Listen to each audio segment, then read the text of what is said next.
Good morning, ladies and gentlemen. Welcome back to Bowl TV. This is Matt Cannizzaro flying solo here at the National Bowling Stadium 2016 USBC Open Championships. We're here to see our defending regular doubles champions, Mark Sleeper Jr. and Anthony Simonsen, try to get it done here in 2016. Last year, they took home the doubles title with a 14.09 total at the El Paso Convention Center in El Paso, Texas. A memorable trip for sure for the two youngsters from Texas. As we get underway here, we'll introduce you to our players.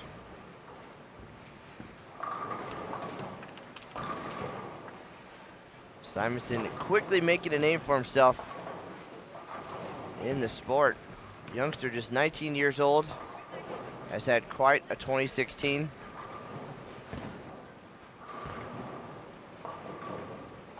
Along with the Eagle last year in El Paso, Simonsen went on to win his first PBA title this year.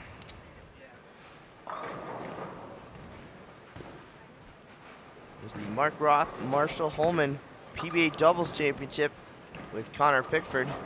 Finals took place right here at the National Bowling Stadium downstairs at the Kingpin Club.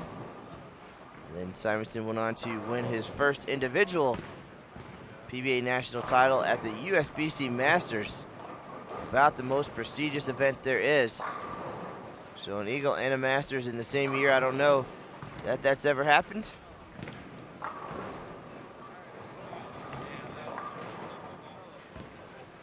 We'll see if the youngster can continue to roll here at the OC now.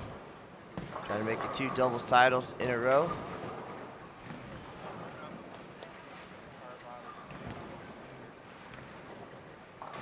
Mark Sleeper Jr. also has found success here at the NBS. Had a 300 game in singles in 2014.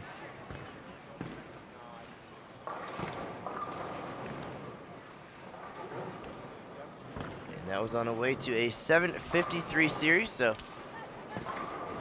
both gentlemen feeling pretty comfortable here at the NBS.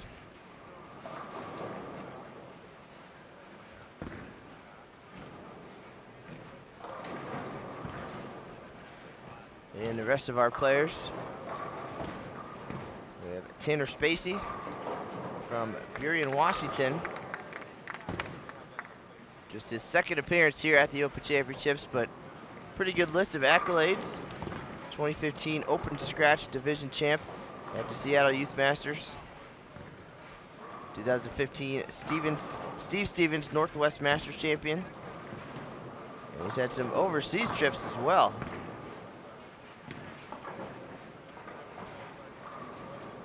Couple of appearances on the European Bowling Tour. Even a couple perfect games overseas. So we'll see what Tanner has in store for us today.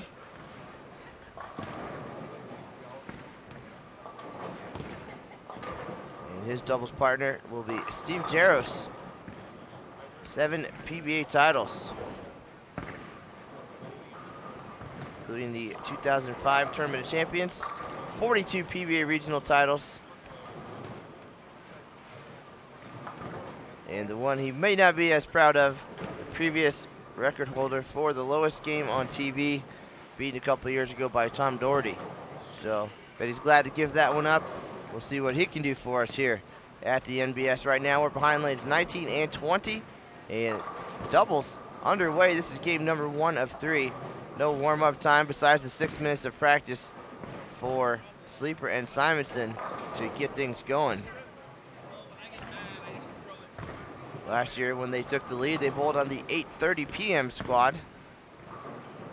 So it was a late night of interviews and celebration, and they were able to hold on with that 14.09 number. Got challenged a couple times, including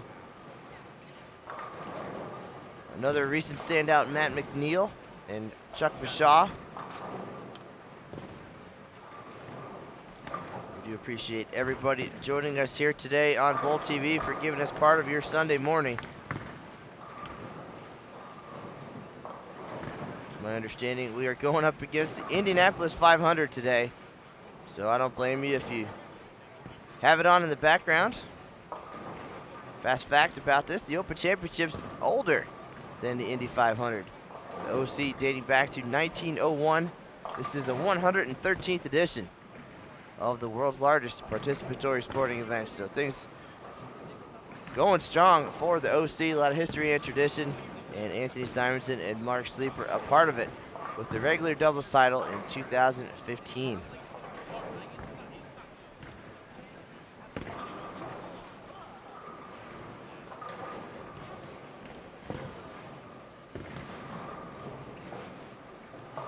Also on this pair, Jake Odell, Santa Clara, California, and Derek Mertz from Los Altos.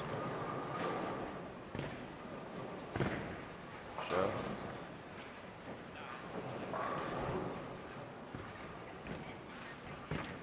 take a look at the standings in regular doubles right now. Of course, you can't win unless you take the lead. Right now, leading score, 14:01, shot just last week by Greg Thomas of Irmo, South Carolina, and Chris Hill from Franklin, Wisconsin. And they had a huge finish, 562. That included a 296 game from Hill and 266 from Greg Thomas. So 14:01, the number to beat here in 2016. And up until then, it was a tie at 13:41. And those numbers were on top for quite a while before Thomas and Hill came through, raising the bar.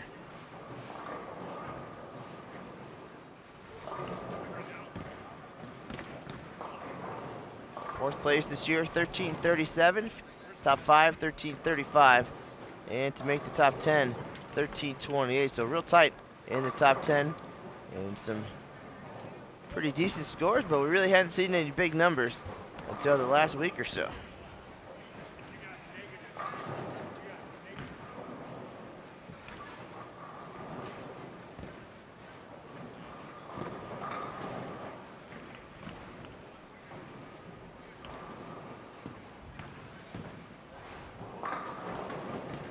Sleeper, wide right, almost gets a break, leaves just the head pin.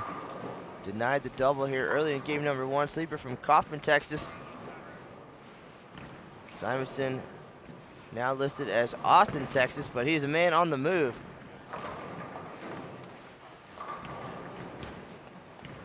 Not sure how many different cities I've seen Simonsen in the past month. But this is his gig now. Full-time bowler traveling the world. And we're surrounded by celebrities. Team USA's Chris Vi, Cameron Doyle. See if we can't get some of them to join us here on Bowl TV today.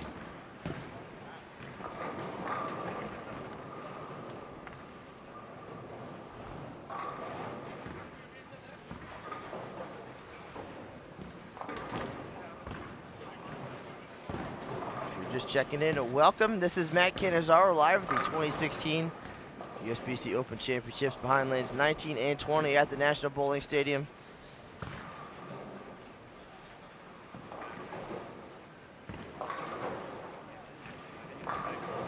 (9 a.m. doubles and singles as we enjoy this Memorial Day weekend here in Reno. Right now, lanes 15 through 60 in action at the NBS this morning.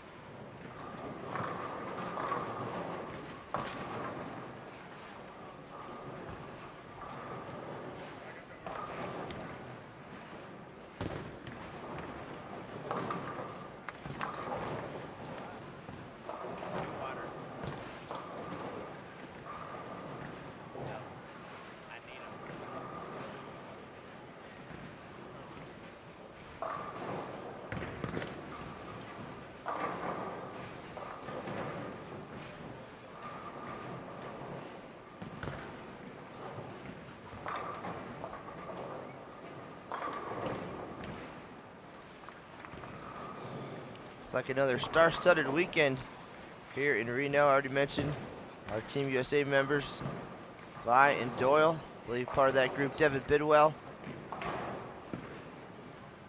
Francois Lavoie from Team Canada.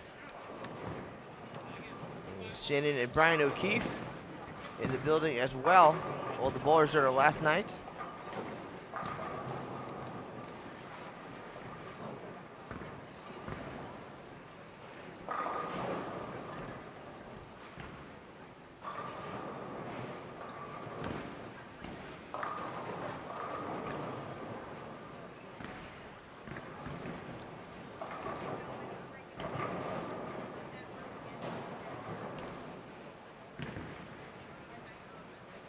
Of our top 10,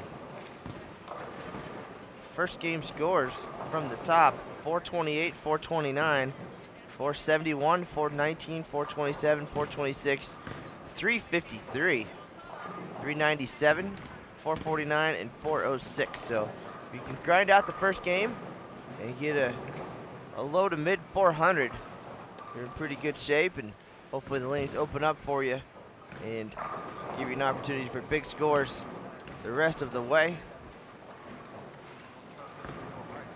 So far though, Sleeper and Simonsen just one strike apiece.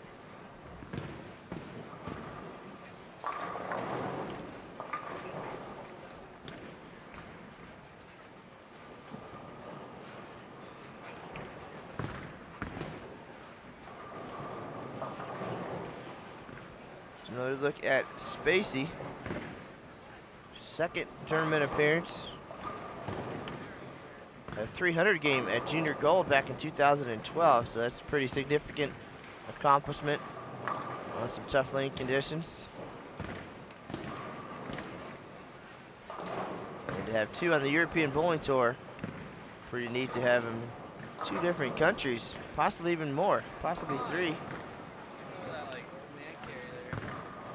Well traveled for a youngster.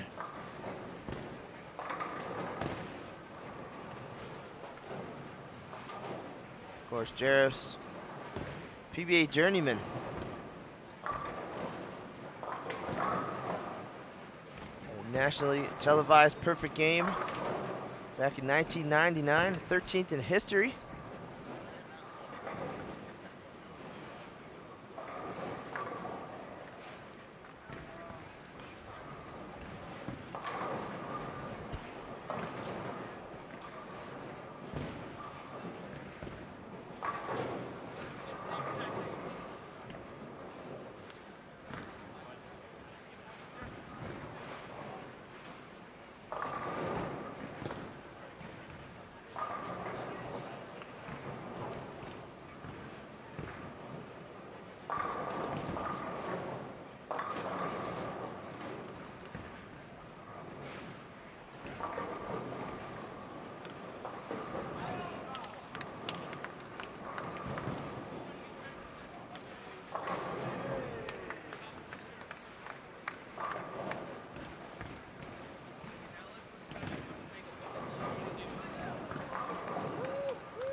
Last year on the way to the doubles title, Sleeper and Simonsen had games of 451, 498, and 460.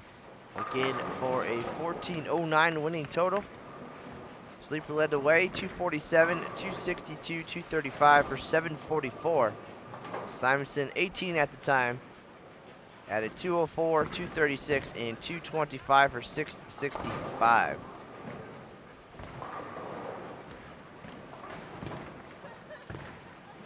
Career here at the OC for Sleeper, 13 years now. Tournament average of 203. And 3 pretty solid years in a row. 2044 here in Reno in 2013. 2036 in 2014 with that 300 game in singles. And last year in El Paso, 1957 on a couple pretty challenging lane conditions, and saved the best for doubles at 744. Came away with the eagle, of course.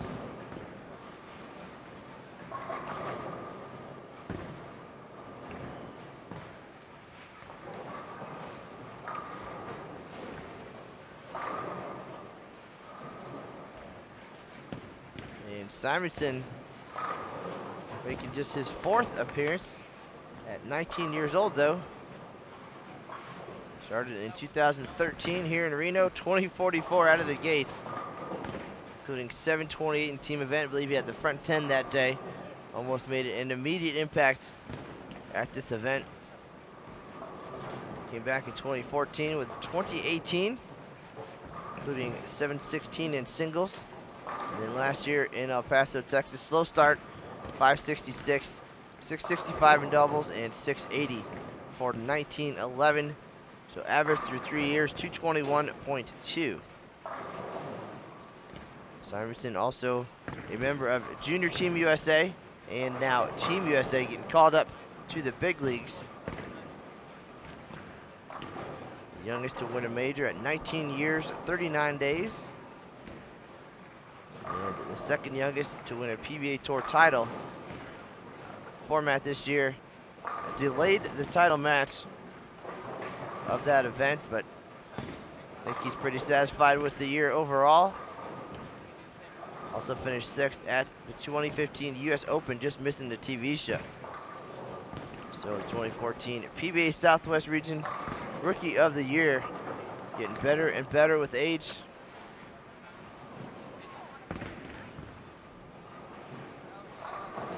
See if they get some momentum going here in game number 1 of doubles. Thanks for joining us here on Bowl TV. Matt Canizaro live at the 2016 USBC Open Championships. Nice shot there. Tomahawk in the 9 for Spacey.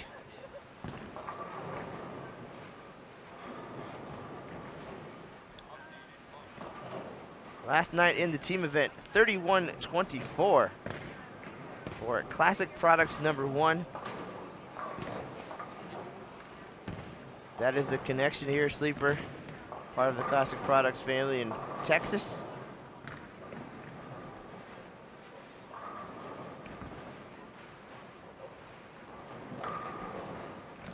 Simonsen led the way last night with 669, 203, 240, and 226.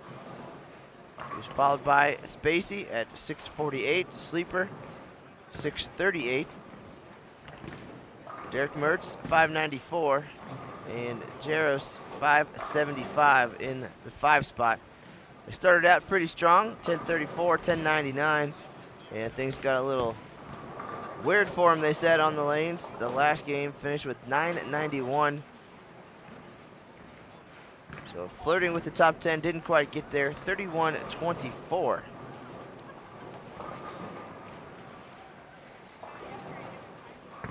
On the same squad last night, Van Daniker, Eddie Van Daniker and his team.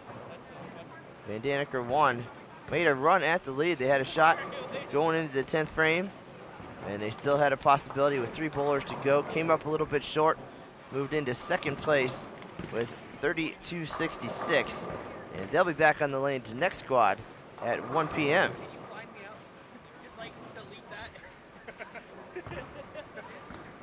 So we'll see how they do. We'll keep an eye on them for doubles and singles.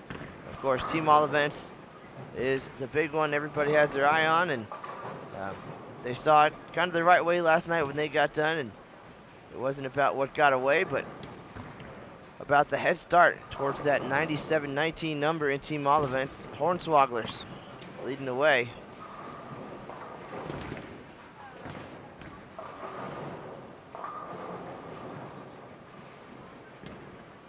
Again, doubles leader, raised the bar just last week. Greg Thomas and Chris Hill, 14:01.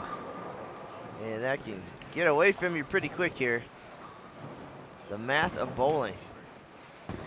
Game one rolling along. Again, a good start would be 425, 450. And then catch some momentum at that point. Both Sleeper and Simonsen able to double here in the 6th and 7th.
Appreciate everybody joining us here. Looks like some new names in the chat room, and of course, some familiar names as well. Chris Shipman, the Irish Pogie stopping in, and Jeff DeMunk.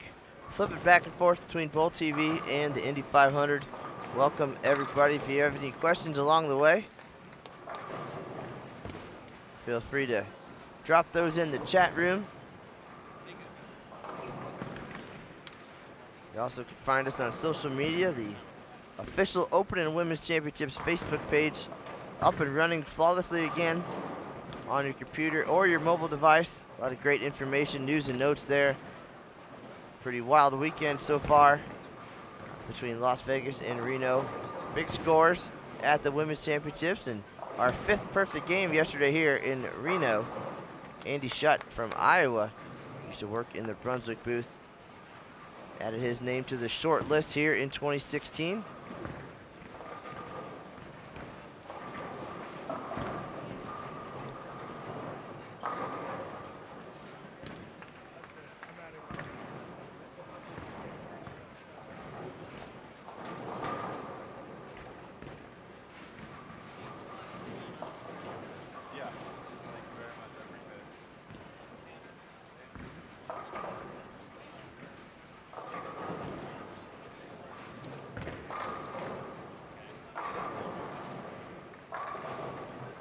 If you are curious about the lane conditions here in 2016, you can visit bowl.com/openchamp. There's a lane conditions tab on the right-hand side of your screen, and some pretty colorful graphs there to tell you what's what. Doubles and singles pattern, this time 39 feet, 27.6 mils of oil. Team pattern 1 foot shorter at 38, and a little less volume as well.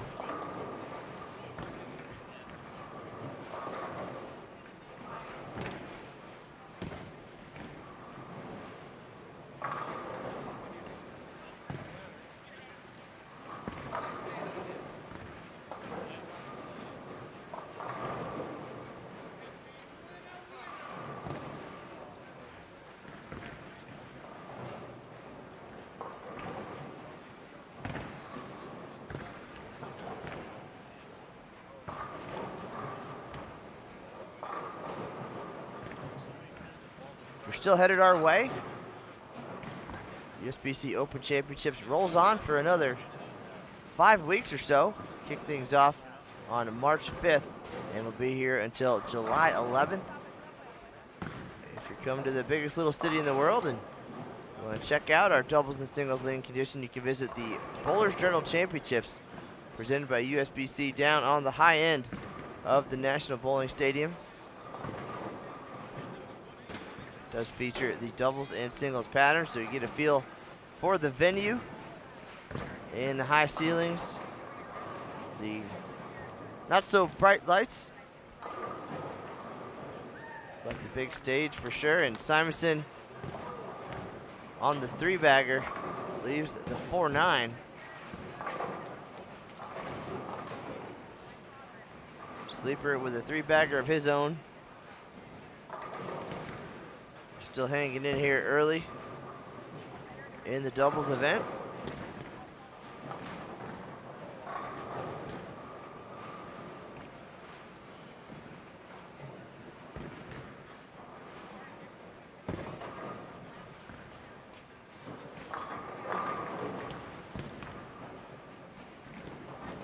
And one of our favorite left-handers, Angie Ramirez, checking in the chat room, keeping an eye on Mr. Simonsen.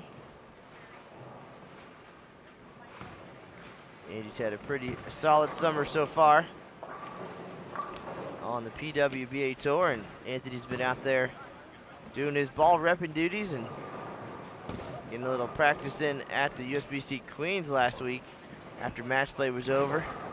It's like over here? Nope, just kidding. Even when you're on the road, you gotta stay sharp. You gotta redo that. It doesn't match the other one.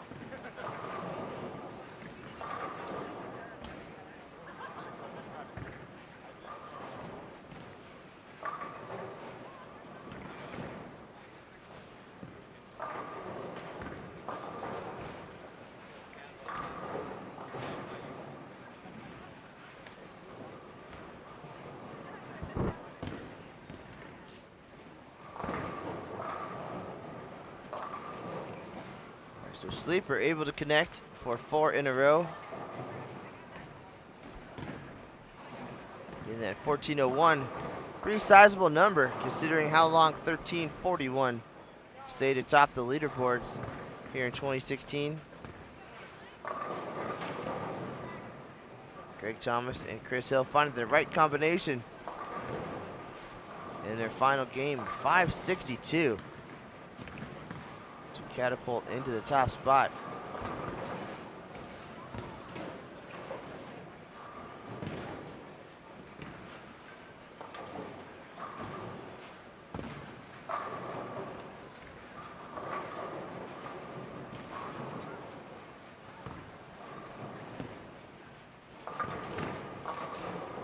All right, 10th frame about to get underway. Sleeper's gonna step up first, working on the 4-bagger. Still get to 230. Simonsen 202 out there.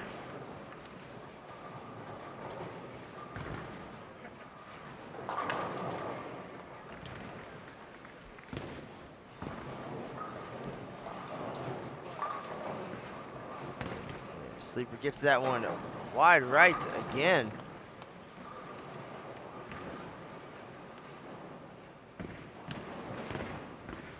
Gets 8 out of it though. Leaving the old 1-2. That easily could have been 3 off the right for sure. Simonsen delivers the first one in the 10th.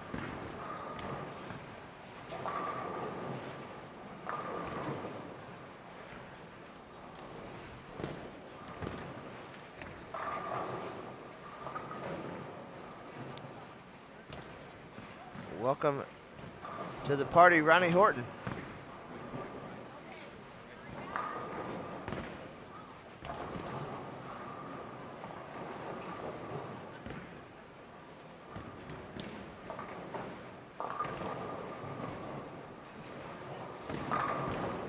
Two great shots from Simonsen in the 10th.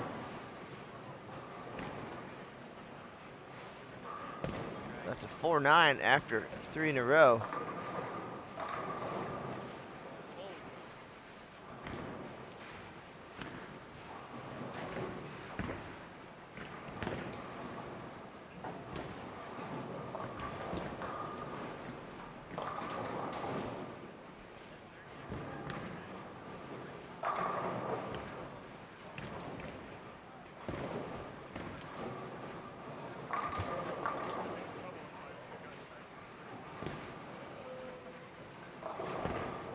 Sleeper finishes with 206.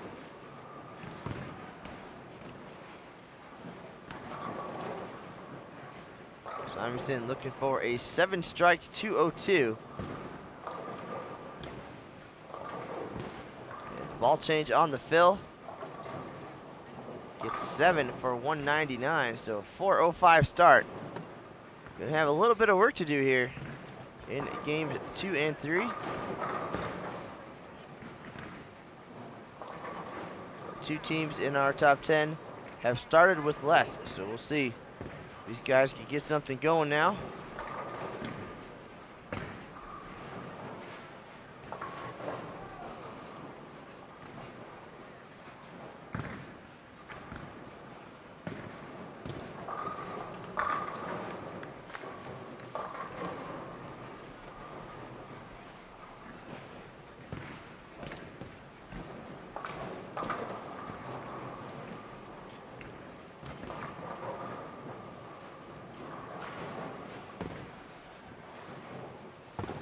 Jaros, clean game to start. 5-9 counts.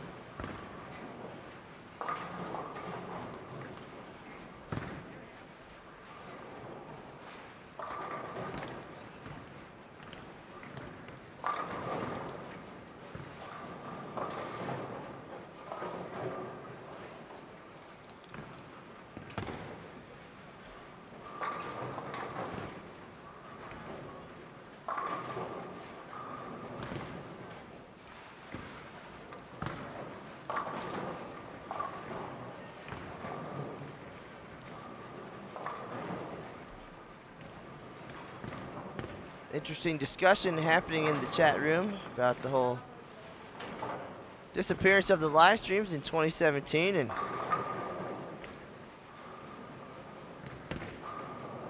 information relatively accurate. Just want to correct the Irish Pogie. I've actually been at the Open Championships every year since 2005, and live streaming actually didn't come along until 2010.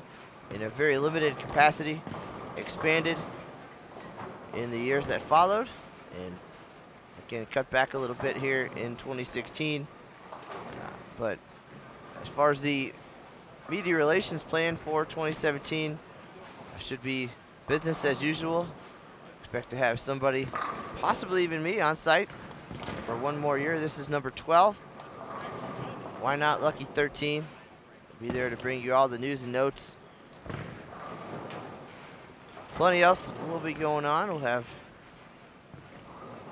many highlights as we do every year. 300 games. We have about 25 50-year guys next year. Of course, we'll have all of our defending champions back, and Then all of 2018's defending champions will come through next year. So we'll see what we can do to keep everything interesting and fun for you in 2017.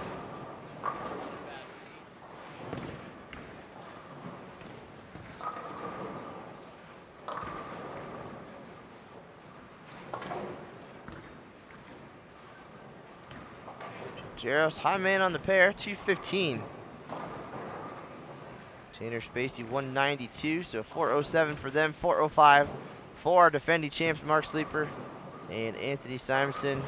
Derek Mertz and Jake Odell will finish things up here, and we'll have game number 2 coming up in just a minute.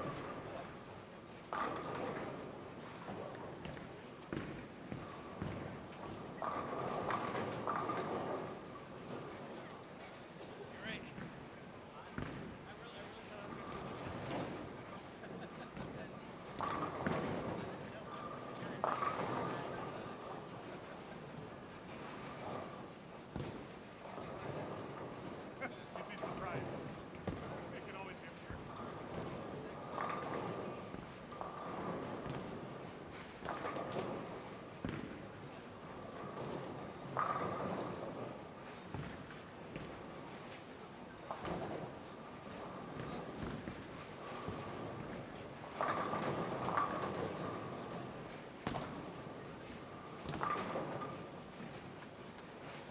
Yo, Mappa.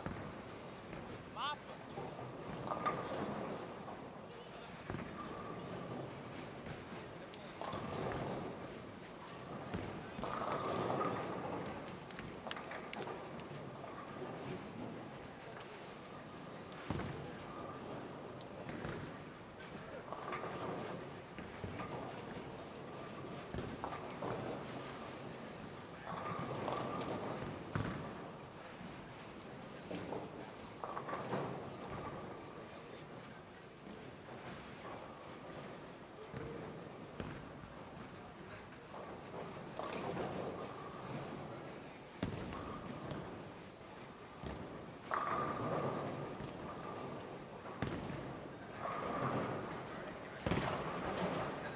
All right, folks, we are back for game number 2 here at the 2016 USBC Open Championships. Defending doubles champs, Mark Sleeper Jr. and Anthony Simonsen. And now I automatically become the second coolest Matt in the booth, joined by former Junior Team USA member and now East Coast PBA standout Matthew O'Grady, checking in from New Jersey. How are you today, sir? Hi, Matthew. How are you? It's a good thing to be here in Reno. Just drove up from Vegas last night, as that could be a challenge at times, but happy to be here in the biggest little city in the world. All right, we are surrounded by superstars so far today. It's only 9:30 in the morning so far. Of course, you are here with us. We saw Cameron Doyle, Chris Vi, Francois Lavoie, the O'Keefes are in town. So you guys just don't want to give me a break here for a couple days.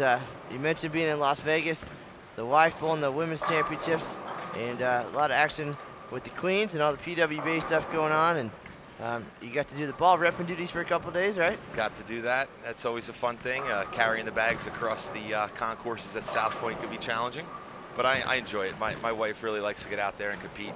Jolie's a really competitive person, and being a nurse working nights is difficult, so when she can get off, she loves it. All right, so we've seen a lot of you guys doing the job. Simonsen as well. Angie checked in on the live stream here a few minutes ago to see how he's doing, and she was out here just a couple of weeks ago, a part of the West Coast swing of the PWBA Tour. They were out in California for a couple stops, then in Las Vegas for the Queens, and moving on to Wichita next week. But now all the big names in Reno. So we'll see what you guys have in store for us. Eddie Van Daniker and crew come on at 1 p.m. today. They made a run at the lead last night, moved into second place at 32.66. But now it's all about Simonsen and Sleeper trying to get back on top here in doubles, the number 1401. And they're going to need a few breaks like that as Sleeper rolls the 10. That never hurts the cause. But they started with 405, so we're going to have a little bit of work to do to get to that number. The bar raised last week by Greg Thomas and Chris Hill. We had 1341 for quite a while. It was one of those scores you look up and it feels pretty attainable. But there's a reason for that, for sure. Tough pattern this year, 39 feet.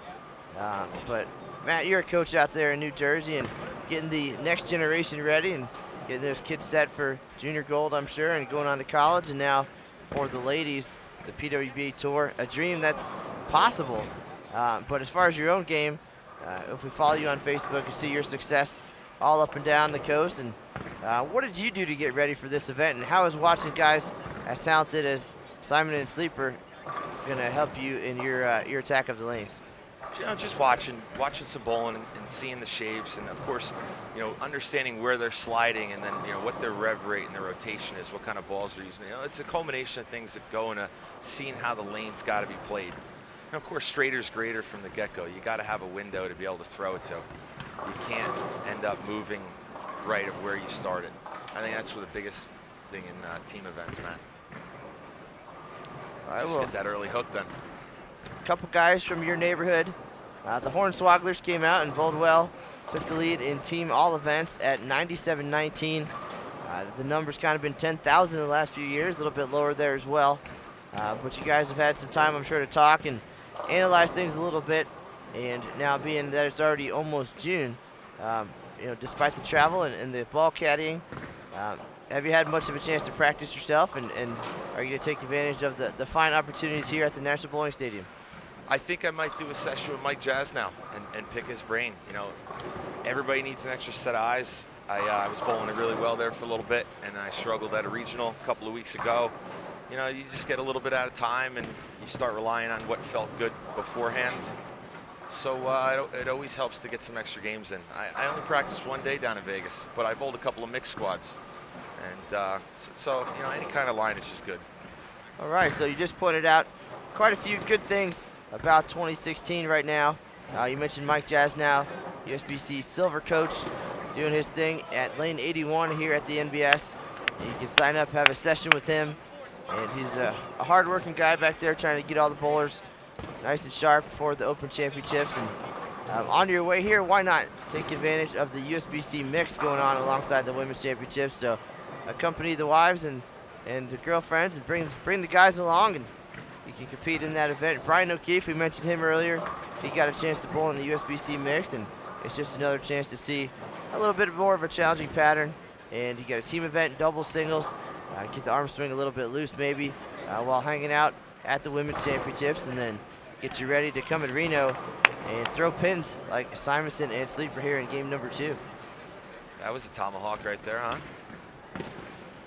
We've seen the youngster do some pretty amazing things in just a couple of years now. At 19 years old, already has an Eagle, a Masters title, PBA doubles title, PBA Rookie of the Year, a couple of regionals.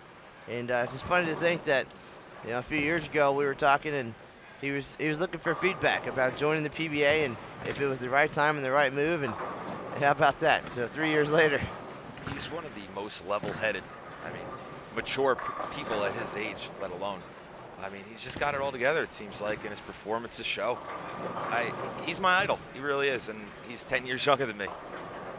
So he's done pretty great things, and a lot of great support there for him down in the Dallas-Fort Worth area.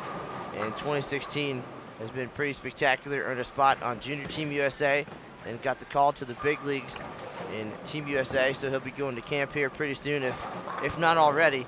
But that's an experience that you got to enjoy that definitely, I would imagine, prepared you for your days at William Patterson, and then moving on to the PBA and some success there. But can you talk about the Junior Team USA experience, which I imagine is a little bit different when you're already a Masters champion, but still the things that you're able to learn with that program? It's fantastic. I mean, there's no greater experience than wearing the red, white, and blue, or any country's flag on your back, for that matter. You just feel like you're part of something special. And the coaching that was there, I mean, that's why you see so many entries at the Junior Gold Championships anymore, because it's got more prestige than, you know, any other tournament, maybe except for this one. So it's a title that every single youth wants to attain, as we see, you know, every July. Tanner Spacey, part of the Junior Gold program as well, had a 300 game there in 2012. I would say for youth bowling, that's about the biggest stage there is, and to step up and throw 12 shots for essentially permanent glory. We're talking about it now 4 years later. Pretty big deal. Some challenging lane conditions and some gigantic talent there. The names that have come through there and have found success and moved on from junior team to the adult team and then on to the PBA. Marshall Kent, we've seen him a lot the last few weeks with Danielle McEwen on the ladies' side. Of course, we saw her take the lead very briefly at the women's championships yesterday. Holy cow, the amount of talent we saw come through there. She started the day with the lead and ended up 4th by the end of the night. So, what's that for golf? They say Saturday's moving day, huh? Well, holy Saturday cow. was moving day yesterday at the women's championships. So Aaron Smith very busy down there, and we've seen the ladies kind of back and forth between all these great West Coast cities. And Shannon O'Keefe, the next one to come through, we'll see her. I believe they bowl tonight.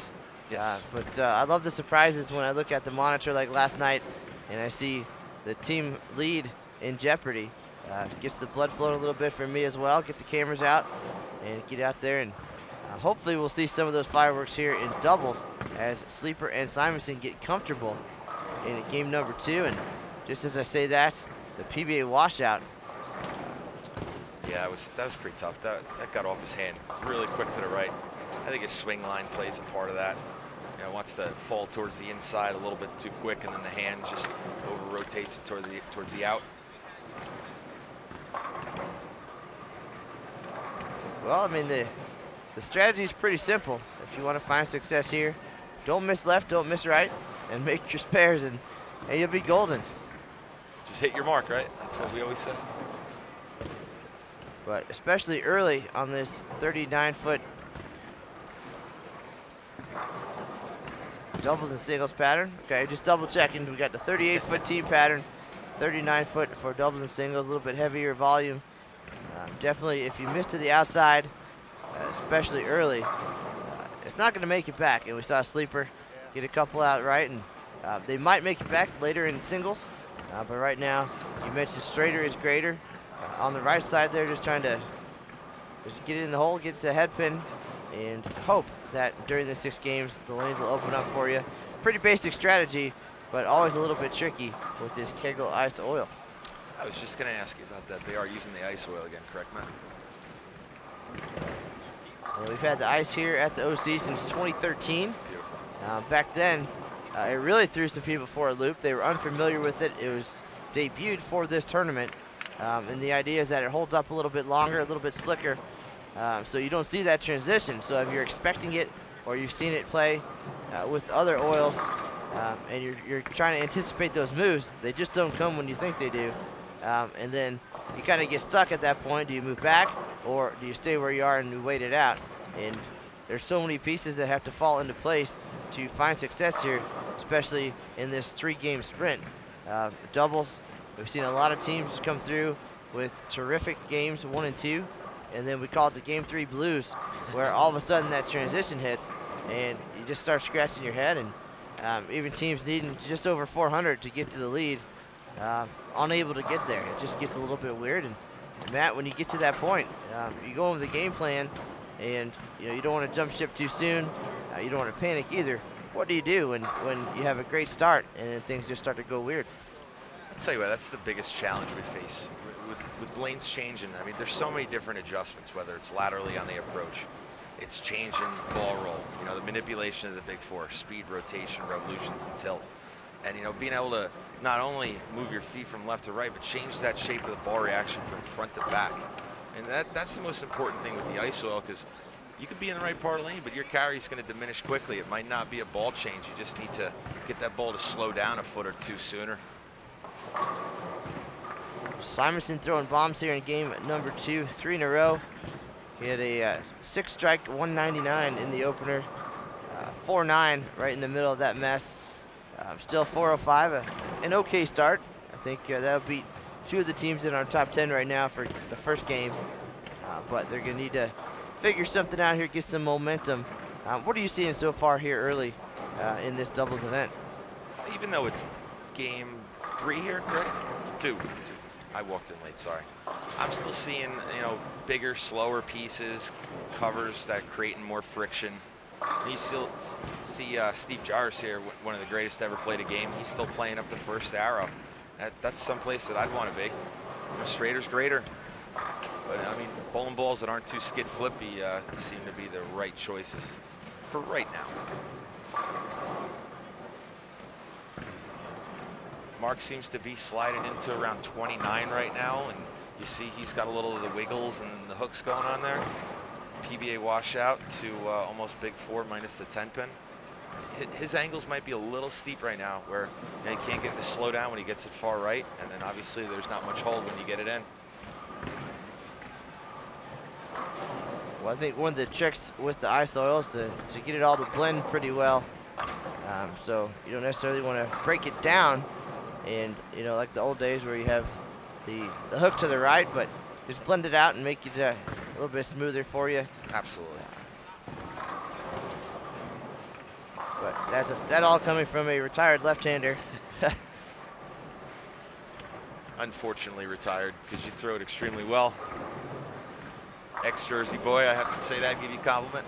I appreciate that, sir. See, we could have been neighbors. East Brunswick it was, right? Yes, sir. Yep, same county, Middlesex. It all started for me at Carolier, actually back to the birthday party days, and just snowballed. And here we are sitting in the booth at the USBC Open Championships, Reno, Nevada, talking about bowling, watching bowling. It's a pretty nice career path. Very grateful. Get to spend time talking to the champions. Right now, it's our regular doubles champs from 2015, Mark Sleeper and Anthony Simonsen, 14.09, and they're going to need just about that much again here in 2016 to get to the top of the standings. Greg Thomas and Chris Hill. Big finish, 562 in their third game to get to the lead, 296-266 on what they considered a pretty challenging day, as one lane hooked it more than the other by the time they were done with practice, and breaking them down. So able to battle through that. So 14.01 looking like a pretty solid number here in 2016. I think that's rock solid. I think that Greg Thomas, if anybody doesn't know Greg out there, he's been a warrior for many, many years. I mean, not much on the national level recently, but I mean, he's a staple in any kind of competition in the Midwest. I got the pleasure of bowling against him several times now in Cleveland and the Masters at Green Bay. He's tough as nails. Would that be his first eagle if it holds up, Matt? Yes, he is. He has not won here. Believe it or not, he started bowling this event when he was 12 years old. Wow. And he's already at 35 years. 12. Yes, sir. Started young. And one of our 60-year guys this year, Robert Teeters, got 60 years and 100,000 pins. And he was 12 when he started. So pretty cool to see that. Obviously, now with junior gold and all the opportunities for youth bowlers, we don't see that anymore. 16 actually the minimum age now, but definitely encourage the bowlers to go through high school bowling, go into college, bowl the junior gold program, work your way up. Don't rush. Plenty of opportunities for scholarship money, a lot of stepping stones to get you ready, and we see it with all the guys we're talking about today coming through here, just taking their time, enjoying it, and making friendships even. Junior Team USA, we saw Tim Pfeiffer yesterday in San Francisco with Kim Eulis and Greg Gearing. Little reunions all the time, and these are friendships made on the lanes, whether it be in junior gold or on junior team, and then in college. So don't rush. That's my biggest piece of advice to kids that I coach at home. And there's so many opportunities for them to bowl on the weekends and JVTs or the USBC sanctioned events.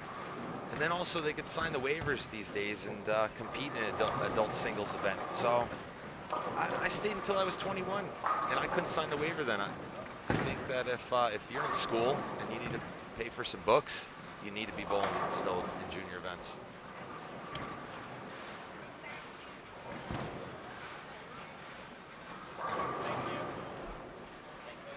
All right, so Simonsen now, 5 out of 6 here in game 2.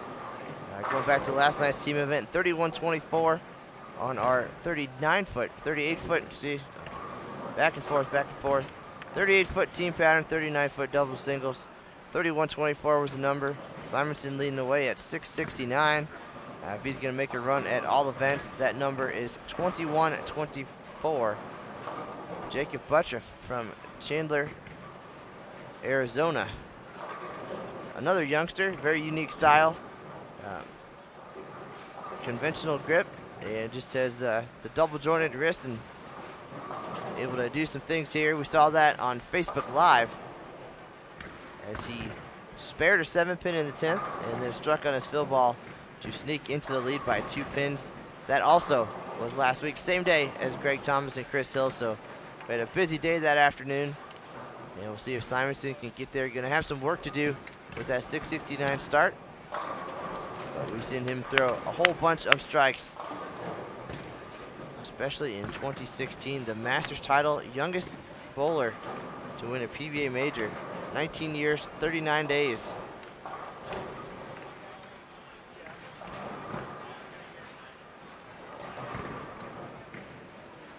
I know it's been half my life ago, but when I was 19 years old, I was doing far different things than winning a major title on the PBA Tour. Yeah, it's remarkable. 19 to be able to, let alone compete, but be dominant now. He's really getting going.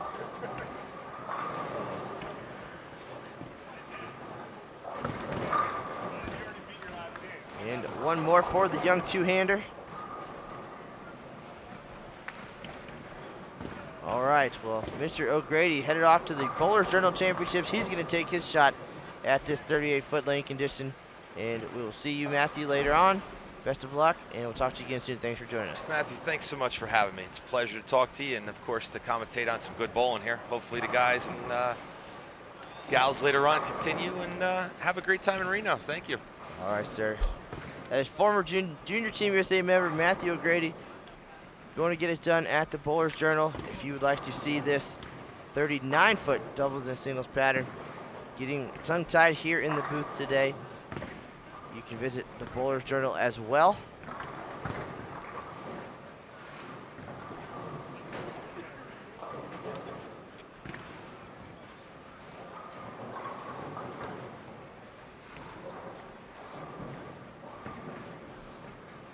If you want to check out the Bowlers Journal standings, you can find that at bowl.com/openchamp.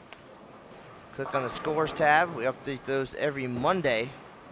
So if any of O'Grady and his friends find success there today, we'll see them in the top 10 tomorrow.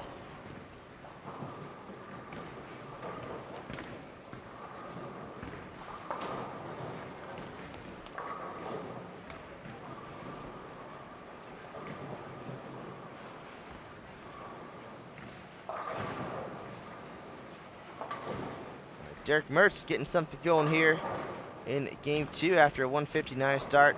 He is now 5 out of 6.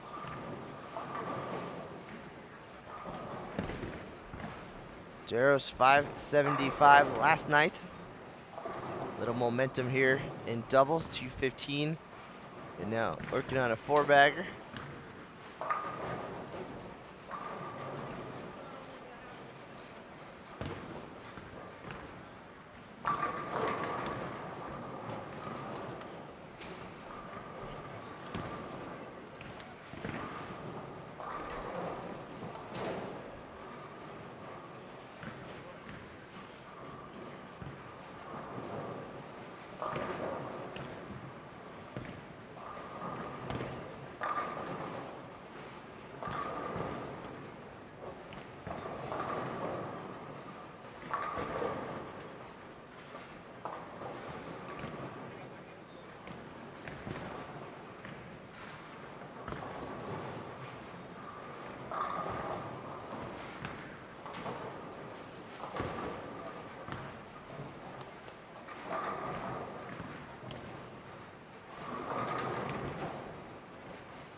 nice little crowd online today. Thanks for tuning in. 6 games of coverage from the 2016 USBC Open Championships today. This is Matt Canizaro and our special guest Matthew O'Grady in the booth here for part of game number 2. We're here to see our defending doubles champs Mark Sleeper Jr. and Anthony Simonsen. And Simonsen just getting going here. 199 start, but working on 6 out of 7 here in game 2.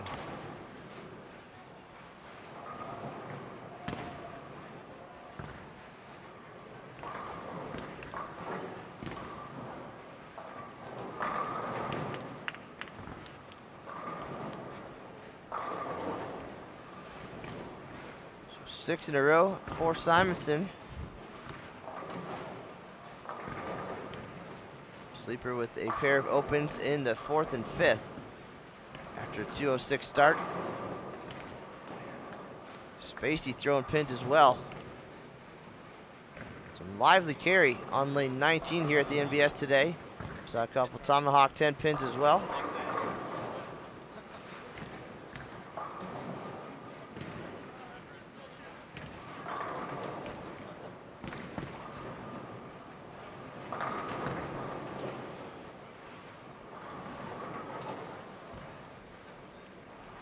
Jaros with a clean 215 in the opener.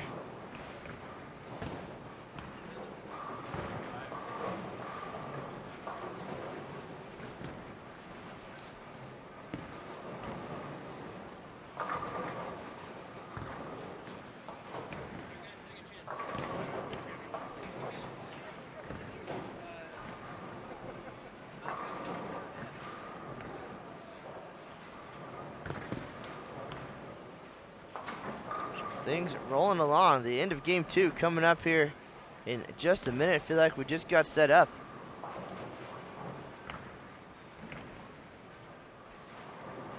$14.01, the number they are chasing.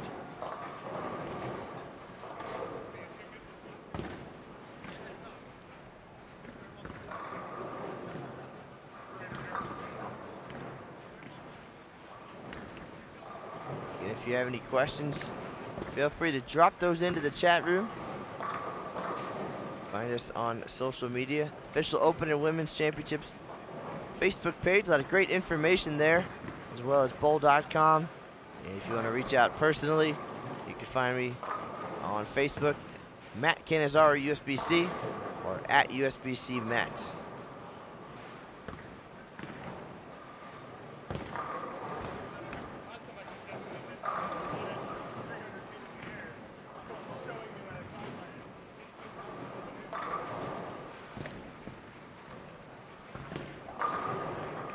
Seven-bagger for Simonsen. Max score 280. Sleeper can get to 198.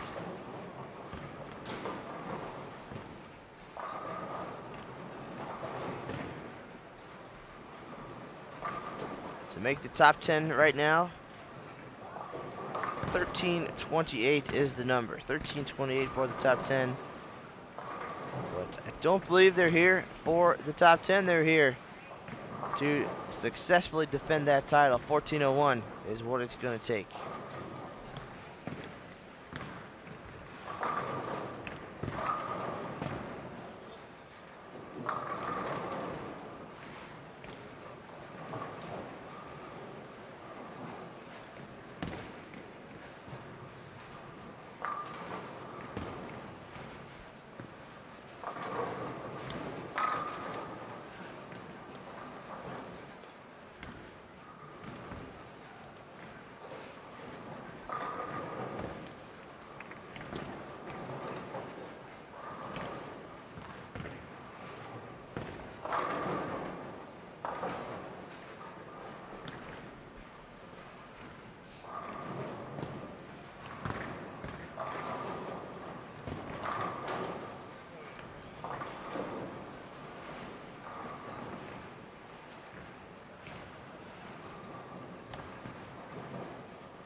while we have a moment and we get ready for the final frame here of game number 2, let's absolutely take a look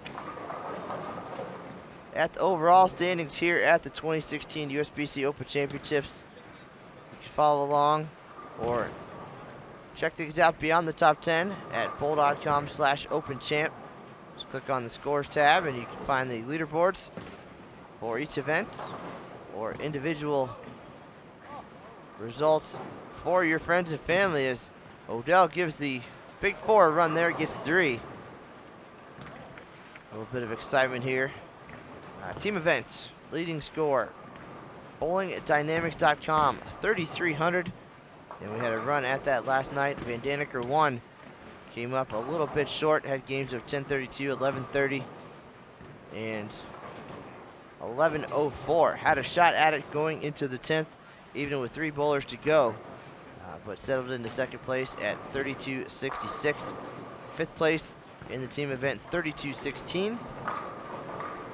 And to make the top 10 right now, we have a tie for 9th at 31.84. Great shot there by Sleeper to start the 10th and get the double. We already mentioned doubles, 14.01. To make the top 10, 13.28. Regular singles, the only 800 of the year. Robert J. Burrs, Bobby Burrs, 8.15 is the number. A great shot by Simonsen.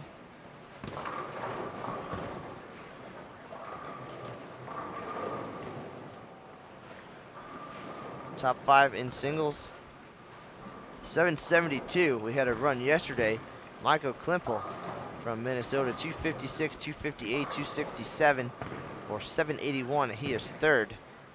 And rounding out the top 10 from Newark, New York, USBC Hall of Famer Doug Kent at 763. All events right now, Jacob Butchoff, 21-24. To make the top 5, 2075. And 10th place, Camden Rokita, 2055. Can Simonsen make a run today? He had 669 in the team event. And now having a terrific game number 2 here.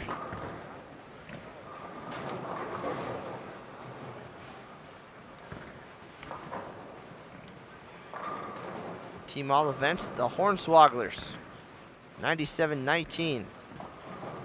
Top 5, 95-98. Top 10 are 2015 regular team champs of Team NABR, 95-25.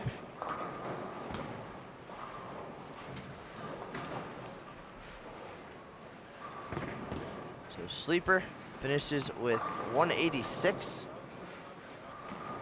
We'll do some quick math here as we get ready for the finale.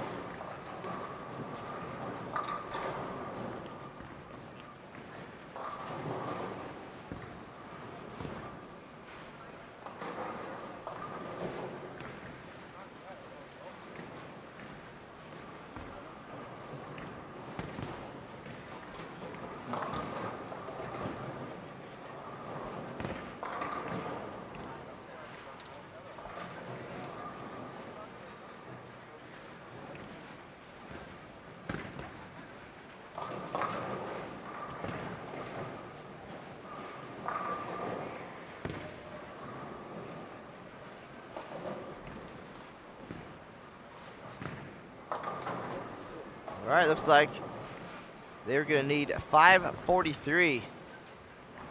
Their last game for a share of the lead here in 2016. Not impossible, but it's going to be an uphill climb for sure. Jaros open in the 10th for 199.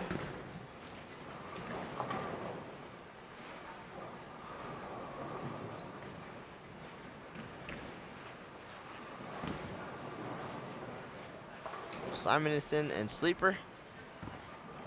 Best chance at a run in doubles here on our featured pair, lanes 19 and 20 at the National Bowling Stadium in Reno, Nevada. Game number 3 coming up in just a minute. Live coverage of the 2016 USBC Open Championships.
All right, here we are in the finale.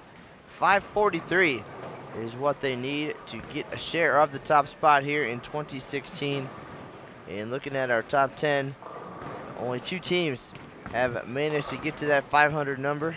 That is our tournament leaders, Greg Thomas and Chris Hill. They had a 562 finish to get to 1401. And the others, Michael Lish and John Bowerly, they had 500 on the nose their second game after a 353 start. They're 7th at 1331.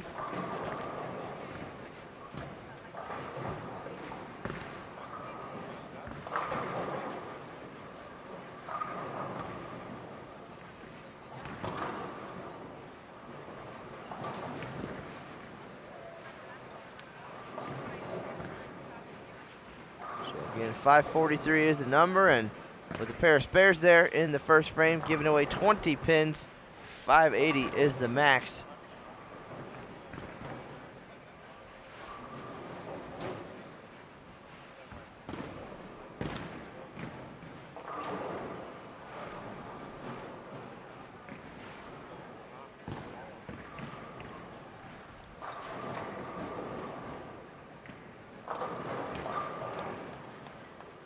Great shot there by Spacey.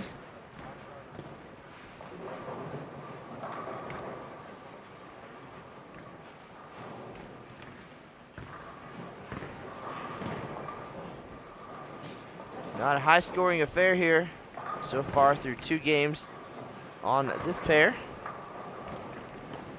No big numbers in sight.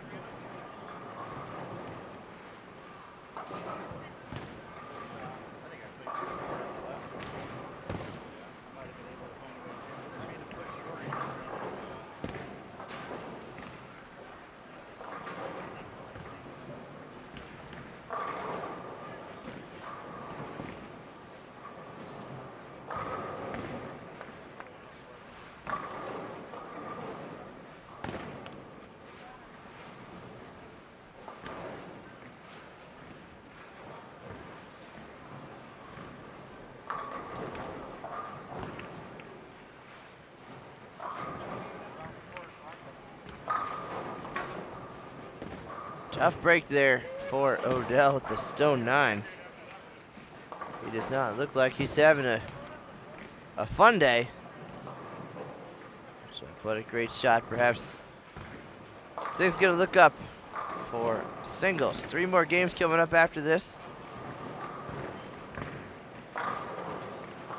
Simonsen looking to keep things going here. Defending regular doubles champ.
All right, sleeper with a pair of spares to start. Simonsen spare strike here in game 3.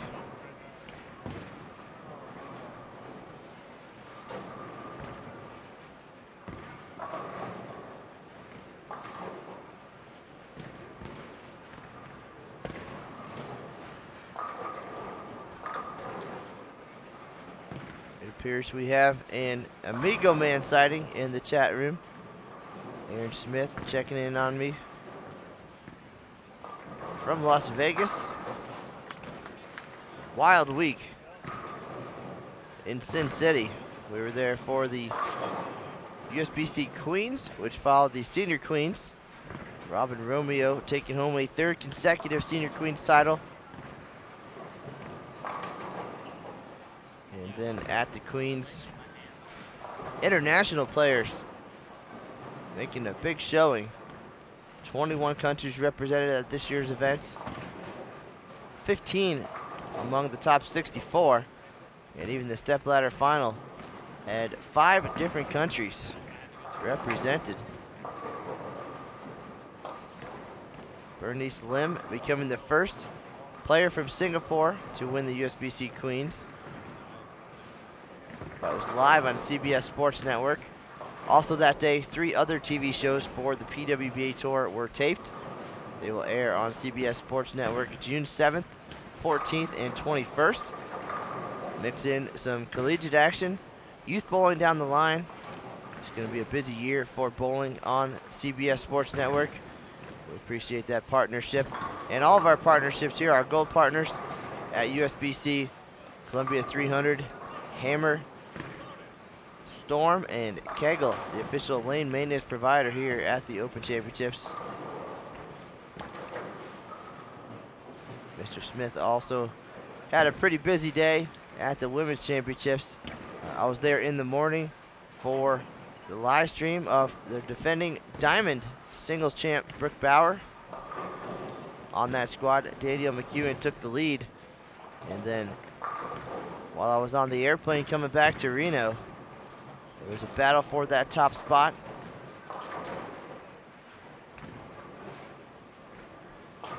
First it was Liz Johnson, and then Brenda Mack and Carol Norman getting in on things. But Liz ended the day as the leader in singles at the WC. You can read all about that on bowl.com. A lot of great news and notes from the Women's Championships and the USBC Mixed, brought to you by Aaron Smith himself.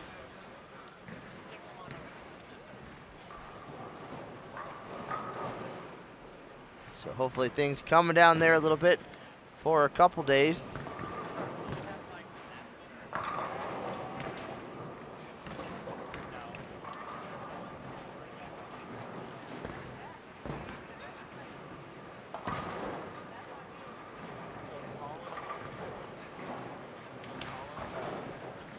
So doing a little bit of math here now with the open frame from Sleeper. They cannot miss again here in doubles if they're going to find their way back into the lead. 543 is what they need for a share of the top spot. 546 is what they have left on the scoreboard.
But here's Sleeper.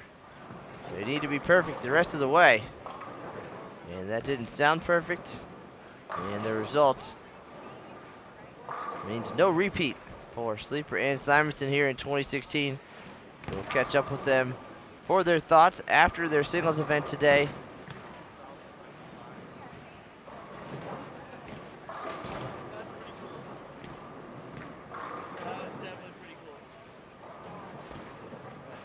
Was a good run for these guys.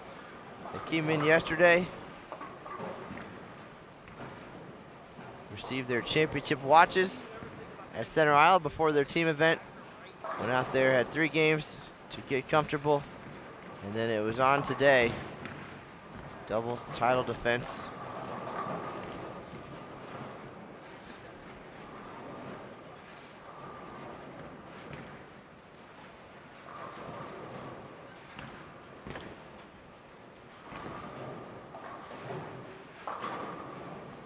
Good question in the chat room. Isn't the scoreboard supposed to recognize champions? And here in Reno, we do that during the team event only. It says the word champion actually next to their names until about the 7th frame, and then it gets covered by the score. Things a little bit different on our Daktronics scoreboards in a build year. And then we'll see what they have in store for us next year at the South Point Bowling Plaza in Las Vegas. Got to spend a couple days there this week at the Women's Championships, and it's a terrific facility, very tournament friendly. So we're looking forward to heading there in 2017. If you have not made your reservations, I encourage you to do so, as dates and times are filling up. A lot of bowlers looking forward to the Las Vegas visit. Another unique venue for tournament competition. You can find details at bowl.com/openchamp. Get your team registered today. Everything is real time, so you're able to see what times are available on a particular day and get yourself locked in with your payment. First come, first serve, of course, and that opened on March 5th, so a lot of days and times are already filled. If you have any questions, feel free to reach out either directly or just call the 800 number on the information page. And we'll be glad to help you out with that.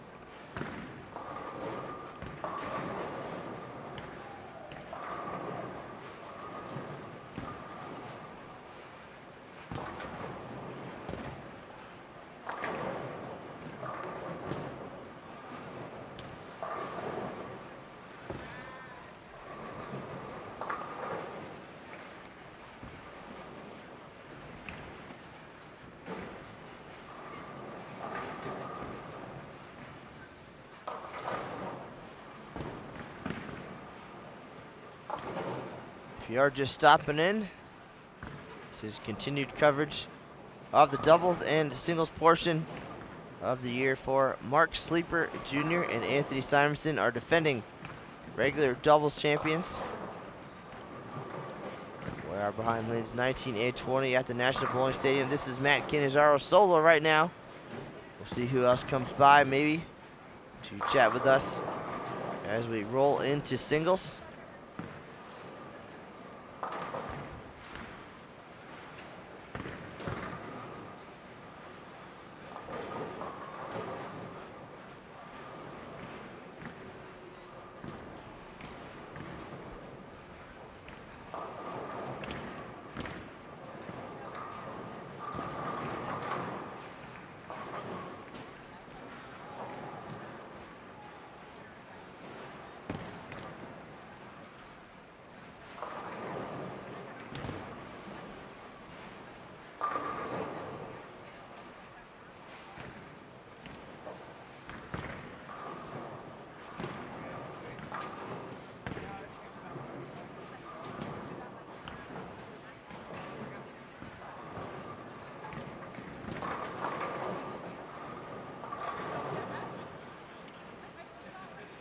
Sleeper unable to strike so far here, halfway through game number 3, working on a pair of opens, and Misses the head pin there in the 5th frame.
Shot there by the left-hander, Odell.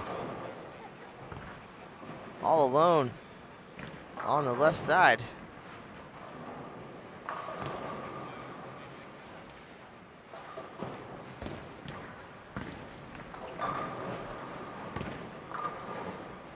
Three more games coming up.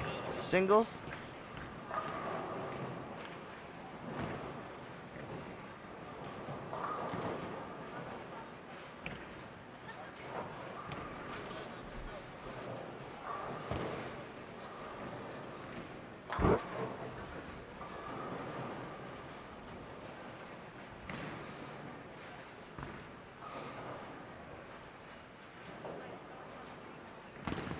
Here's Sleeper, still looking for his first strike, game 3. And there it is.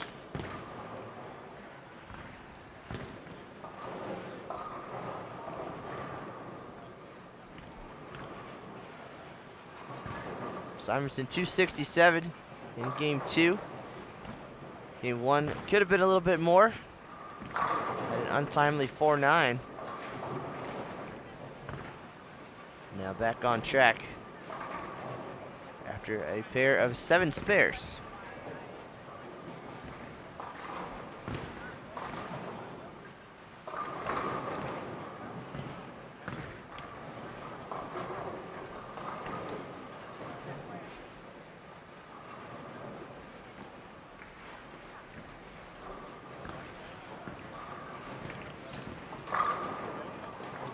Spacey looking comfortable. After 192, 173, now 5 out of 6.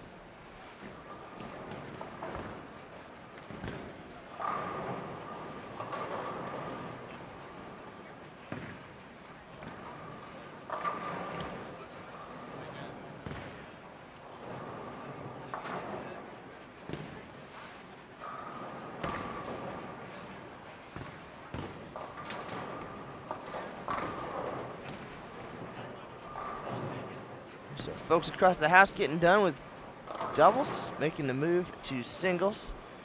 Right now using lanes 15 through 60 here at the NBS on this early squad. We did not have an 8:30 team event last night, so a couple days on this Memorial Day weekend. A little bit lighter load, but we'll be back in full swing coming up tonight. A lot of big names in the house. Already mentioned our Team USA crew. Chris Vi, Cameron Doyle, Devin Bidwell. I believe Michael and Darren Tang here as well. Saw Mary Wells from Junior Team USA. Shannon and Brian O'Keefe and their talented group. Matt O'Grady and his wife Jolie.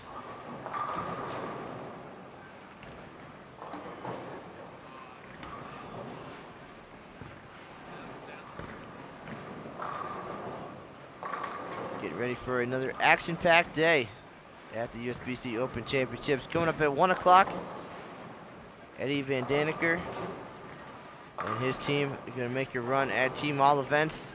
Their second in team event at 32.66. Had a shot at the lead last night, came up a little bit short, but seeing that as a head start on Team All Events, so keep you posted on that should anything develop.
Jaros crosses over for the double.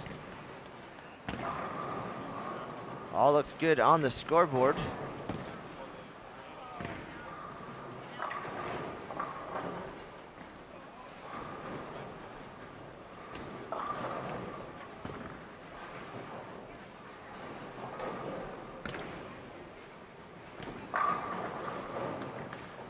Spacey continues to roll here in game 3.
Simonsen strikes in the 8th.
kind of swing a little bit.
All right, foundation frame for Simonsen and Sleeper, looking for a big finish here.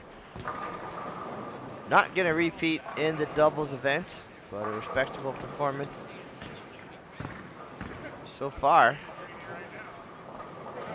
Catch up with them after singles, get a few thoughts and post those for you on bowl.com later today. Always nice catching up with our defending champs and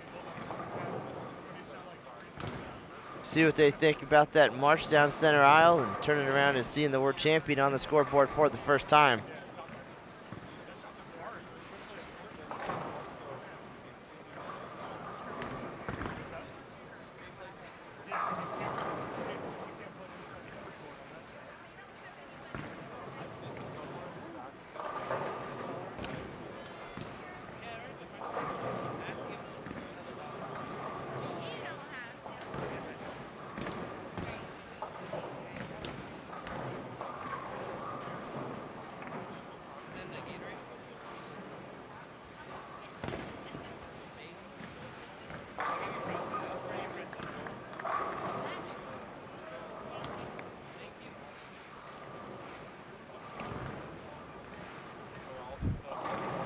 All right, late double for Sleeper heading into the 10th. Max score 205. Simonsen can get to 214.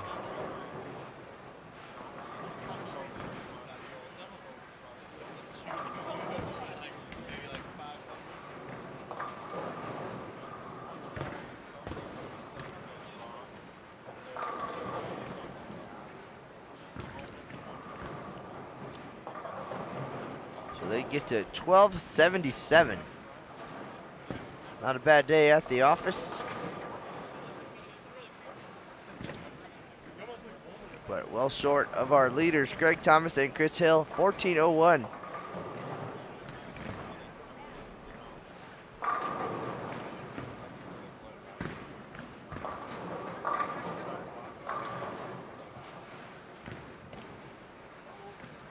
Couple more live stream broadcasts left from the 2016 USBC Open Championships. Check the schedule right now on the OC page on bowl.com or bowl.com/livestream. Coming up on June 10th, we have former Wichita State standouts Brenton Bowers and Chris Prather in their team event. That's at 8 p.m. Eastern.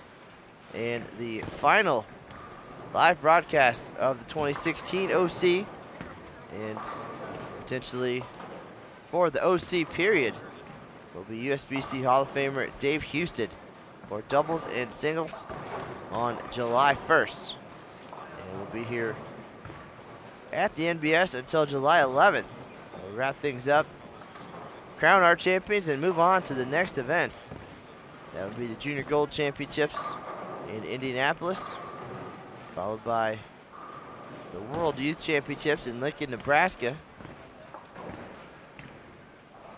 And of course, the PWBA Tour rolls on. 14 event schedule in 2016. 4 events already in the books. You'll see the finals of the first 3 on CBS Sports Network, June 7th, 14th, and 21st. And then throughout July and August as well. 10th frame here for Simonsen and Sleeper. We'll get a final tally in just a minute and then move on for their 2016 singles events.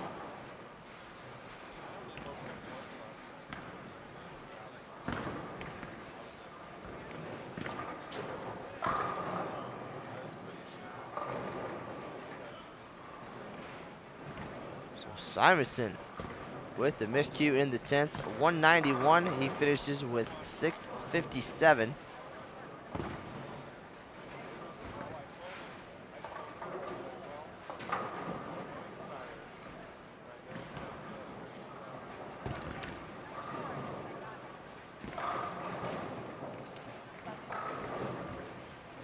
Simonsen 669, 657.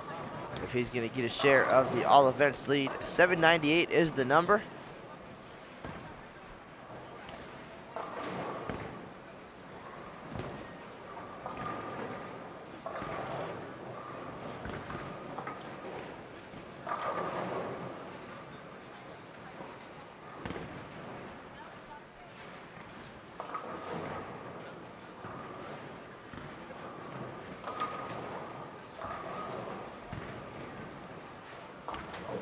Sleeper finishes with 184, 576.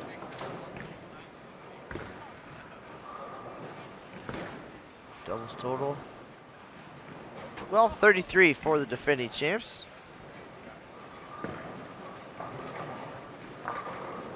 Last year 1409 to take home the win.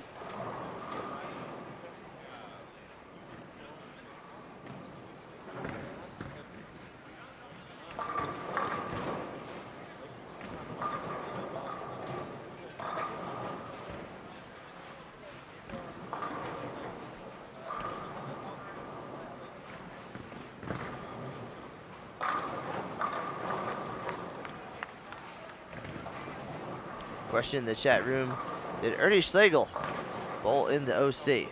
Ernie has been here. I don't know that I've seen him this year, but I do like to hide in my office as much as possible until the big scores get me out on the lanes. But you can check at any time our individual results on bowl.com/openchamp. Type in all the names of your friends and family. And it goes back to 2005, so you can check career numbers as well.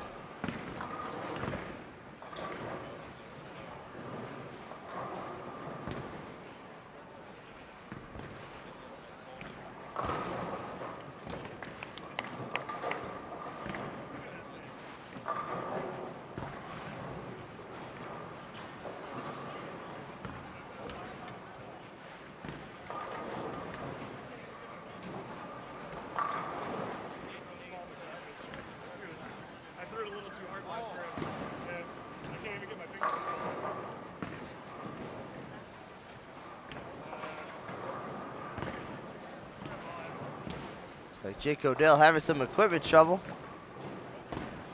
So cracked a bridge. Can't even get his fingers in that ball, so to pull something else out. Perhaps a little magic for singles. Make the story better.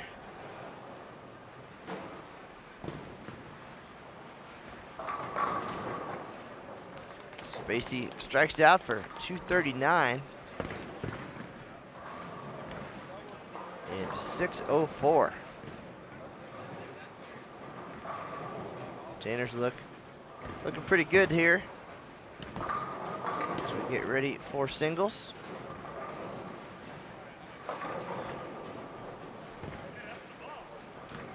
Jaros finishes with 190 for 604 as well.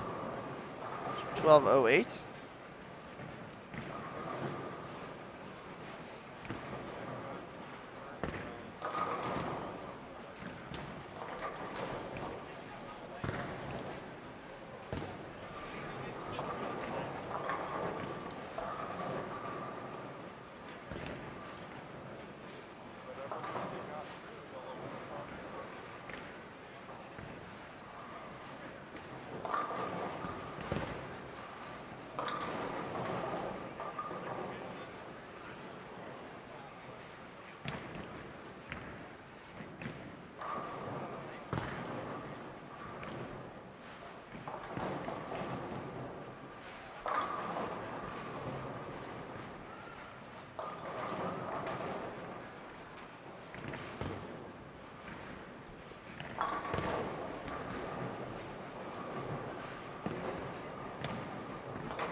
All right, final shot of doubles. Derek Mertz, 3 in the 10th, or 207 and 579.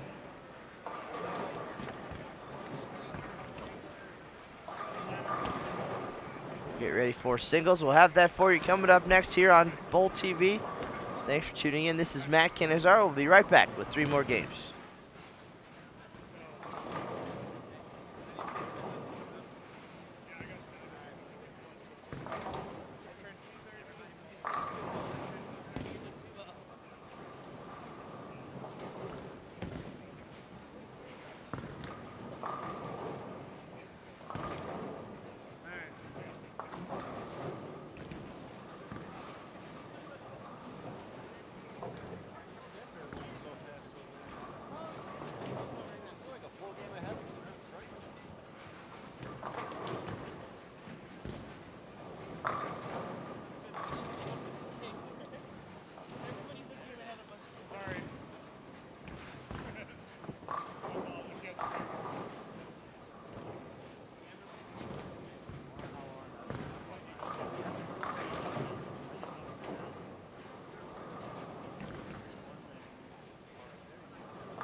All right, we are back now here on Bowl TV. Matt Canizaro live at the National Bowling Stadium.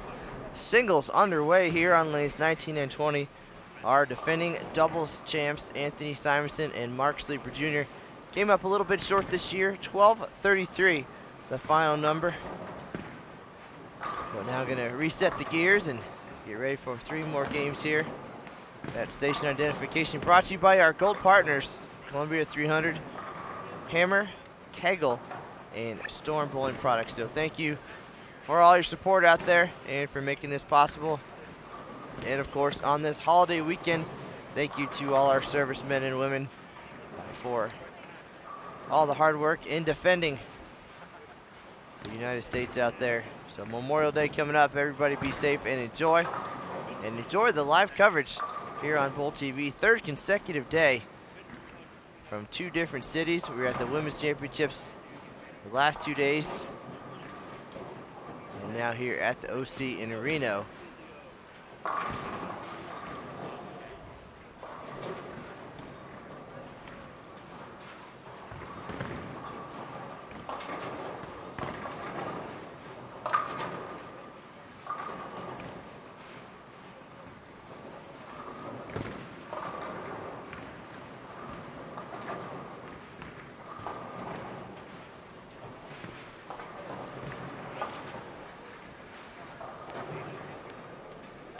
Guys got off to a decent start last night, 31-24 in the team event. Gonna do some quick calculations here and see how mathematically possible a run at team all events might be with 3 games to go.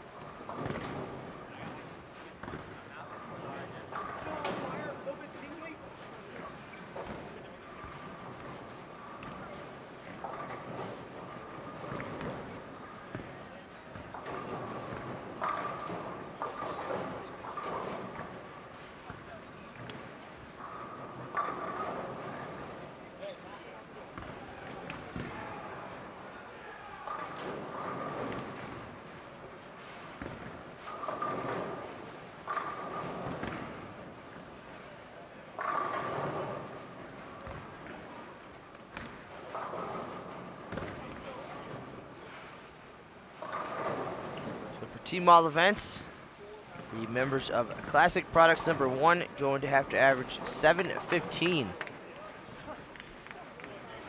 The team includes Derek Mertz, Tanner Spacey, Mark Sleeper Jr., Anthony Simonsen, and PBA champion Steve Jaros.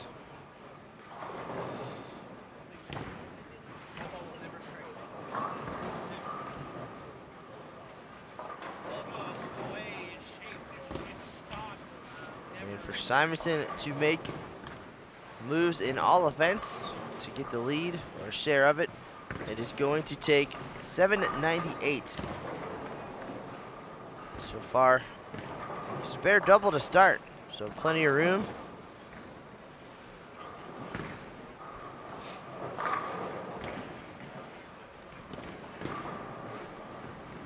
I had to join you on your side, man.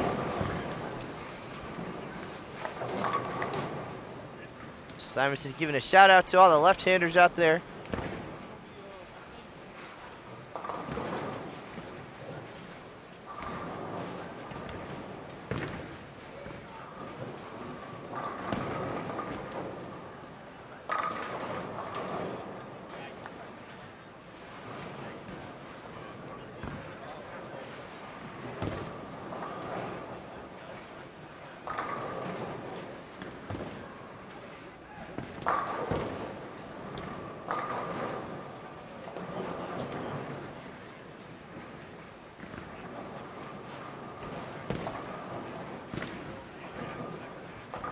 Looks like Aaron Smith having some action at the Women's Championships today. Just reading his latest update. Astrid Valiente, 290 and 298 back-to-back, 22 consecutive strikes.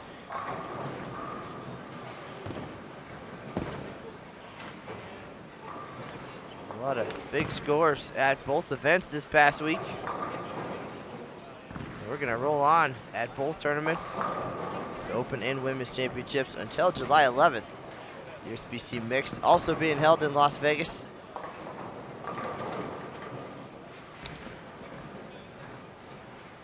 A lot of great bowling and a lot of great opportunities, especially here at the National Bowling Stadium. Again, right now you're watching doubles and singles.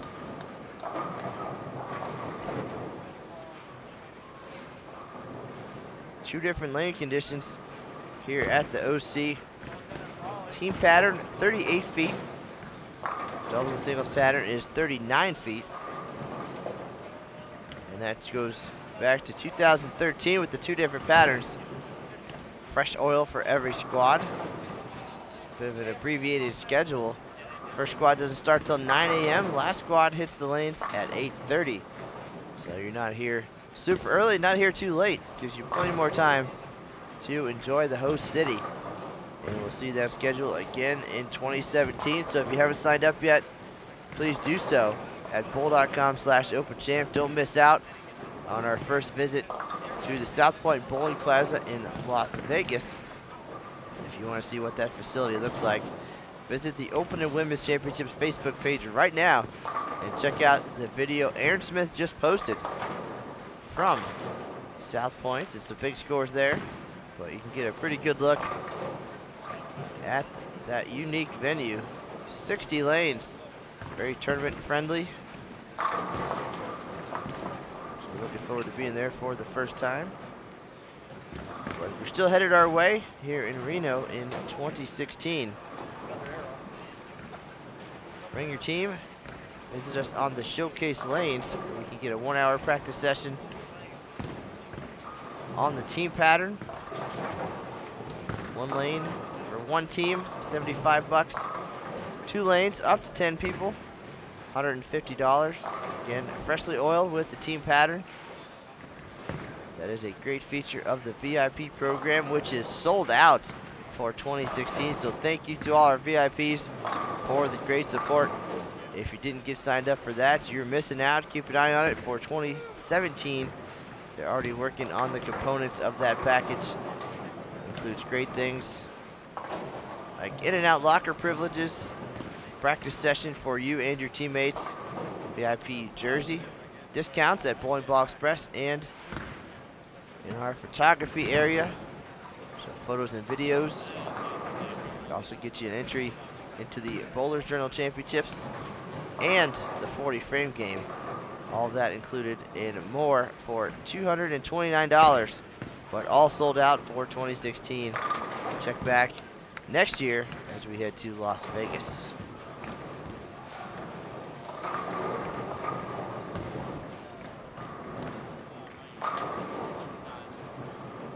Good question from Jeff DeMunk in the chat room. Are entries capped next year based on the size of the facility? And we would have to check on what our in and out dates are.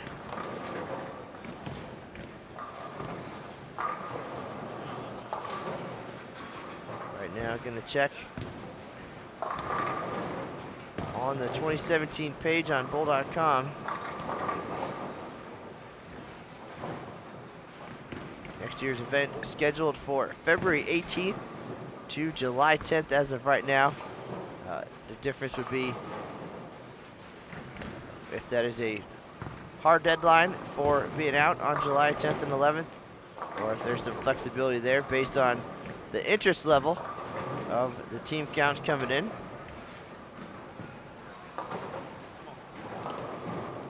But the new schedule at the OC with the team events at 5 p.m. and 8:30 and only 3 doubles and single squads limits us a little bit to how many teams we can have per day. The max is about 56 on each squad. So in the 110 or so range between the two squads on the 2 squad days. Some days, in order to make the schedule work, the team events have to go 2-1, 2-1, 2-1. So one day we'll have 2 team events. The next day, in order to accommodate all of those doubles and singles, you can only have 1 team event. Then that 8:30 squad becomes a DS squad. So a few challenges with the new schedule and our capacities, but I would expect hopefully every day from February 18th to July 10th to be filled on both team squads. And Still a little bit early in the process to tell for sure, but if you're interested in coming, I would sign up sooner than later.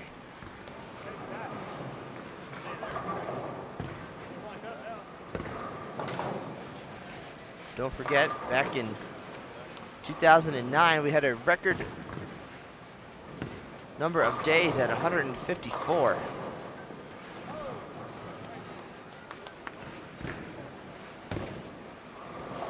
This year, we're at 129 days.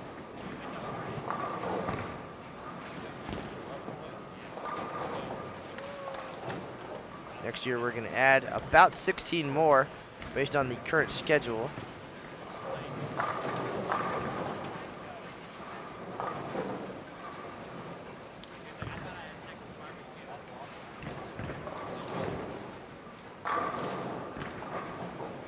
Surprised that ball's moving.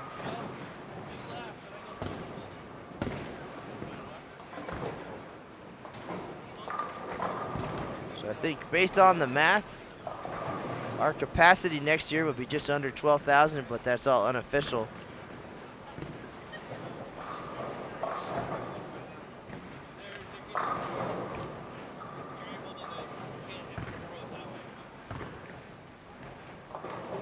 There's some flexibility with the venue if they don't have anything else planned.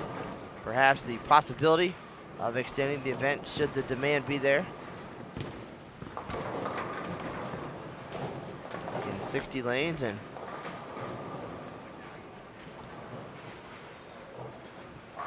some days we'll have 2 team squads, some days we'll have 1. So if we can get to that 11, 12,000 number, say that is fantastic.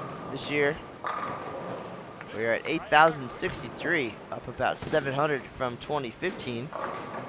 And hopefully on the rise again for next year.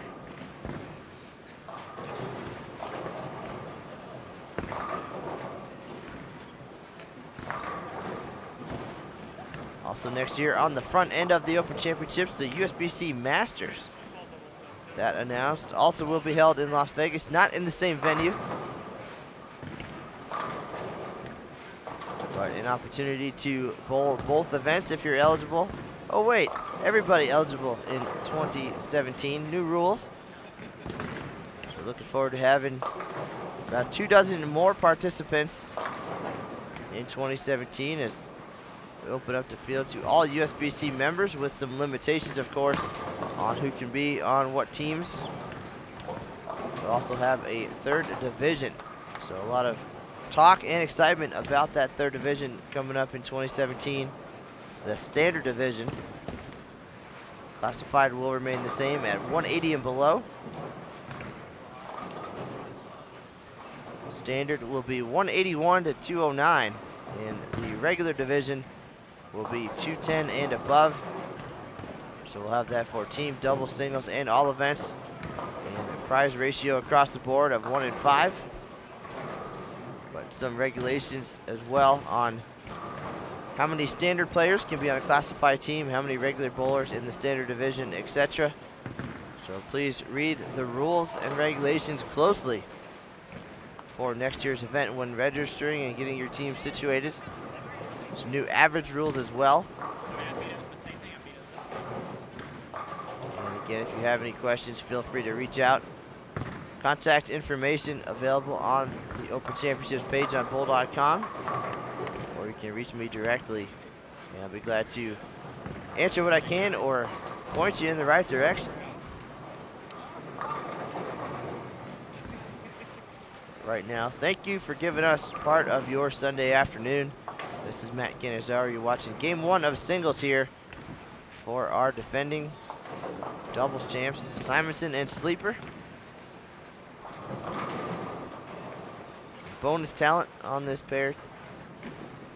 Tanner Spacey, the youngster, and of course the PBA journeyman, Steve Jaros.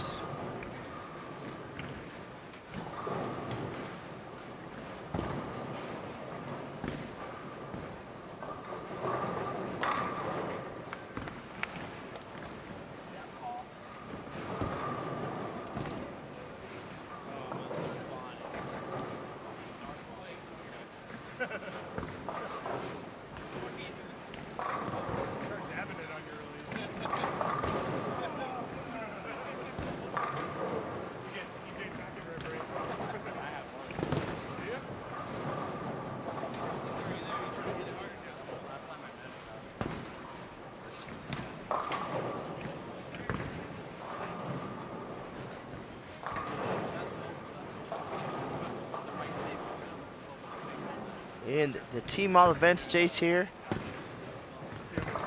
for Classic Products number 1, it will take 35.75 in singles. That's an average of 7.15 a guy. And for Mr. Simonsen leading the way, 6.69, 6.57. He'll need 7.98 to get a share of the individual all events lead. Derek Mertz had 5.94 and 5.79. Tanner Spacey 6.48, 6.04. Mark Sleeper Jr. 6.38, 5.76. Jaros 5.75, 6.04.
Way to be confident, buddy.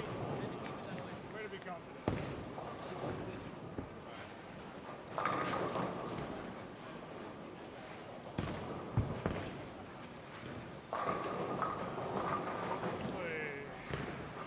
Final frame of game number 1 coming up now. Simonsen stepping up on lane 19 here at the NBS. 236 possibility.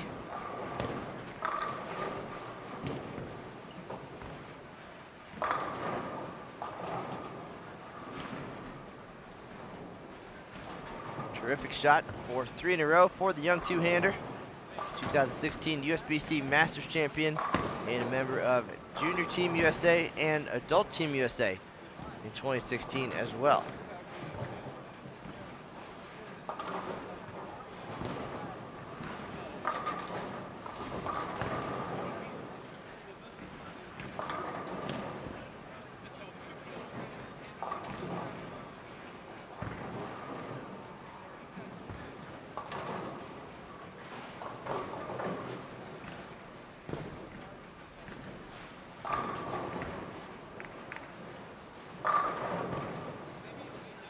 Four-bagger Simonsen will be in the 230s now.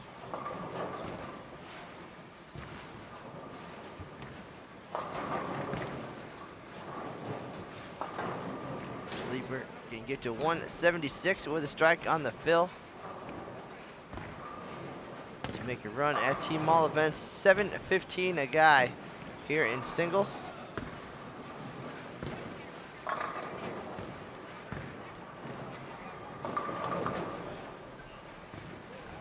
So a good question in the chat room about the prize fund and what the top money's looking like. You can find that on bowl.com. Just go to the 2016 information tab on the OC page and you'll see a link to the estimated prize fund for this year. 8,063 teams scheduled for this year's event.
Sleeper finishes with 174.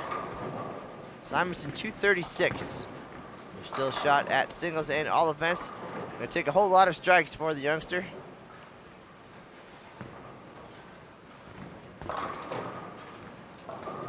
Spacey working on a good start here in singles as well. forepin there on the second shot in the 10th. It gets you 217 now. Jaros 227.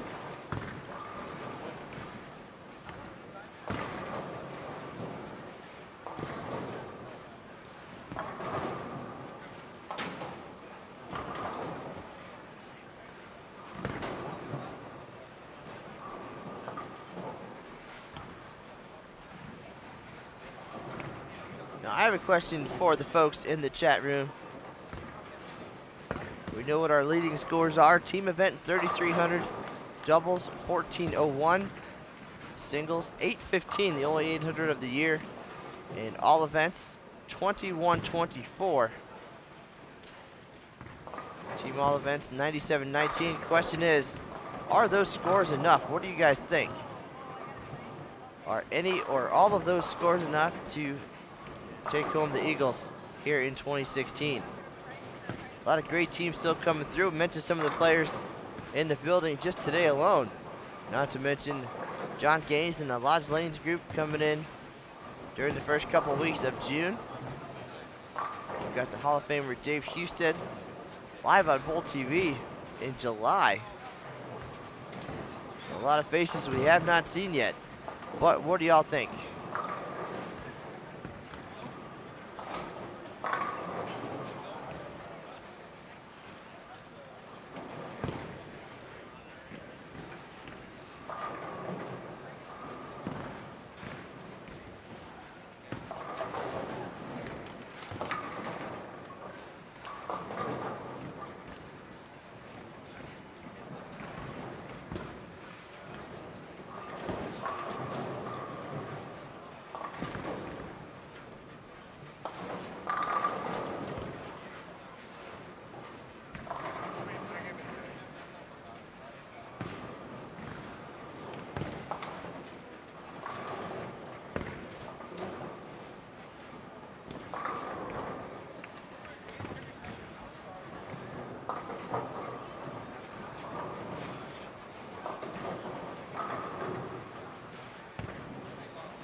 All right, game 2 underway here. Simonsen trying to stay perfect through 2.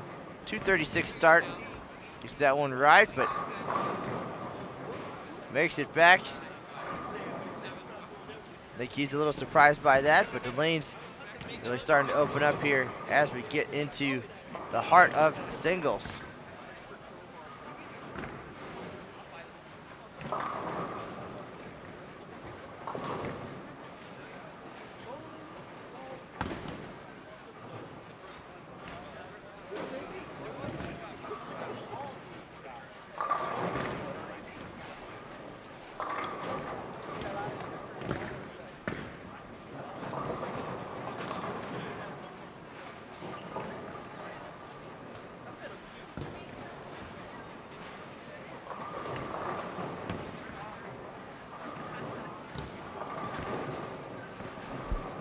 Take another look at our single standings here in 2016. Bobby Burr's on top, 815, only 800 of the year. Games of 279, 278, and 258. And should have been a whole bunch more. There was a stone 8, I believe it was, on the first shot in the 10th frame. Could have got to the 830s. And that, I would think, definitely could be enough. 815. It's going to be interesting. We had a run at it yesterday. Michael Klimpel from Minnesota had 256, 258, 267 for 781. That is 3rd overall to make the top 5. Happened just last week. Jacob Jens, 258, 256, 258 for 772. And right now, rounding out the top 10 is 763.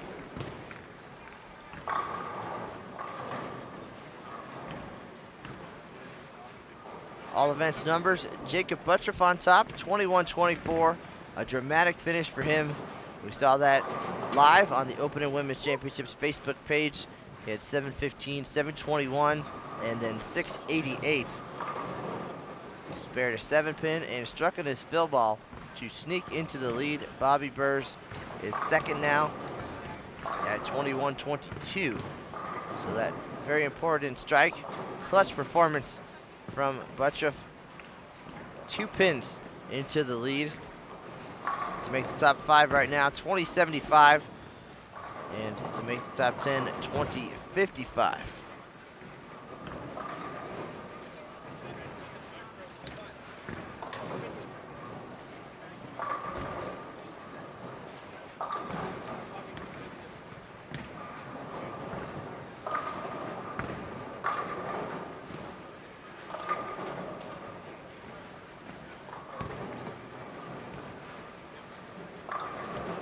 Simonsen to make the top 10, he'll need 729 here in singles.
Here's Simonsen on lane 20, 3 for 3.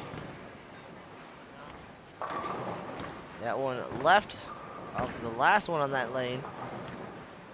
Last time he got it right. Didn't think it was going to make it back. It certainly did. That one a little bit inside. And goes high for the 4-pin.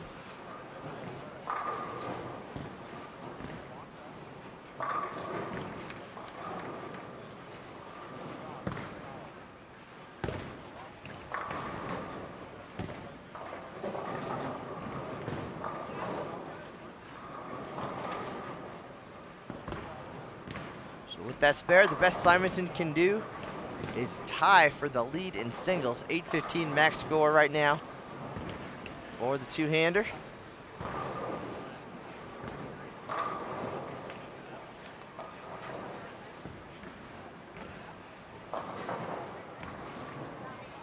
Mathematically, Mertz still can get there as well.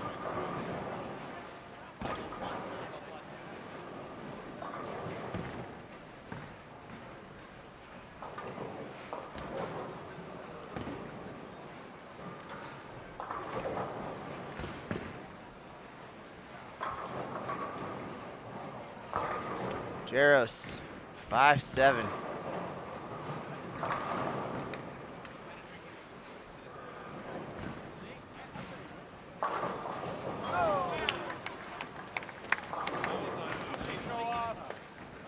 Nice pickup there for Spacey. A little excitement here in the live stream area.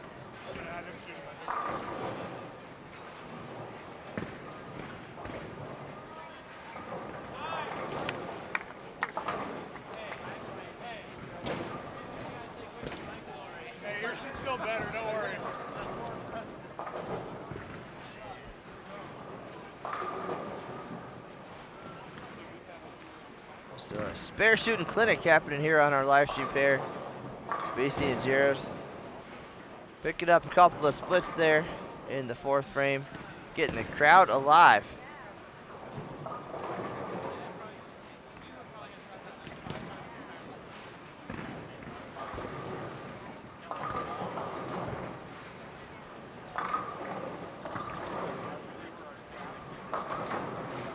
Singles dreams now end for Derek Mertz as well. It's funny.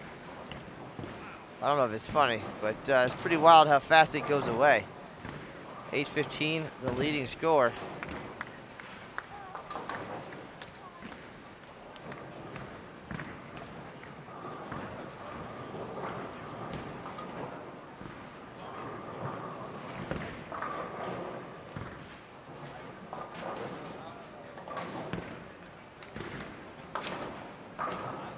Odell trying to get in on the action with the 7-10. Just gets one though.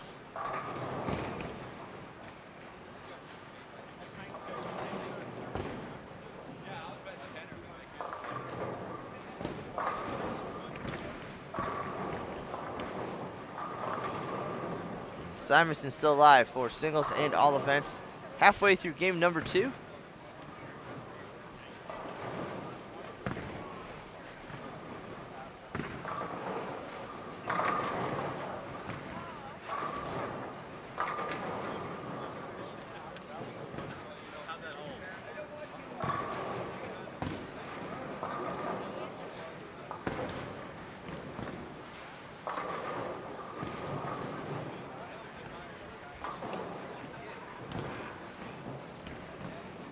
Still pretty good numbers watching online. Thank you. I know there's a lot of other things going on this holiday weekend. Indy 500 happening today.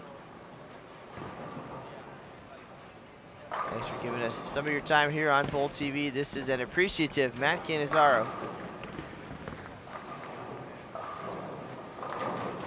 Mark Sleeper Jr. and Anthony Simonsen. The rest of the guys appreciate it as well. We're here for their doubles and singles. Title defense today did not go as well as hoped for Simonsen and Sleeper. 12:33 was their final doubles total. We'll talk with them after today's doubles and singles events conclude. And we'll have a recap of their thoughts for you on Bowl.com later today. They took home the title last year with 14:09. Next thing they'll have to worry about now that the defense is over is fighting over that banner that hangs just above center aisle here at the National Bowling Stadium.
So Simonsen, 5 out of 6 here in game number 2. He had 669 in team event, 657 in doubles. Needs 798 for a share of the lead in all events. And his max score right now is 815. That would give him the lead in singles and all events, should he continue striking.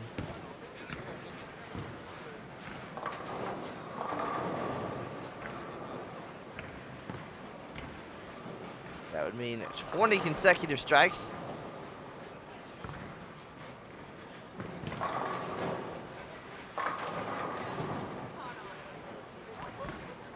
Definitely not impossible for Simonsen. Shout out to Thomas in Germany. Thank you for tuning in today on Bowl TV. Nice week for Germany's Birgit Poplar. The top 5 finish at the USBC Queens. We saw that live on CBS Sports Network. 5 different countries represented in the stepladder final. Winner was Bernice Lim of Singapore, defeating Sandra Anderson of Sweden.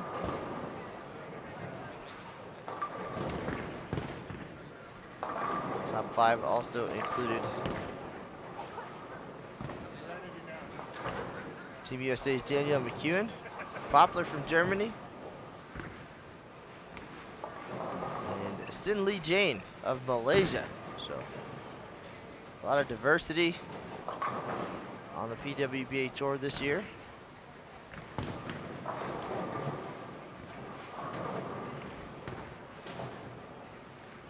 believe here at the OC, we have a couple teams coming our way from Saudi Arabia. Could be tonight. I'll have to check the schedule, but pretty awesome to see folks coming across the world to join us here on the biggest stage in bowling. Generally, representation from all 50 states in the United States and several foreign countries, depending on where the event is.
Facey trying to give that split another run. Not this time.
Here's Simonsen, 7 out of 8. Max here, 279.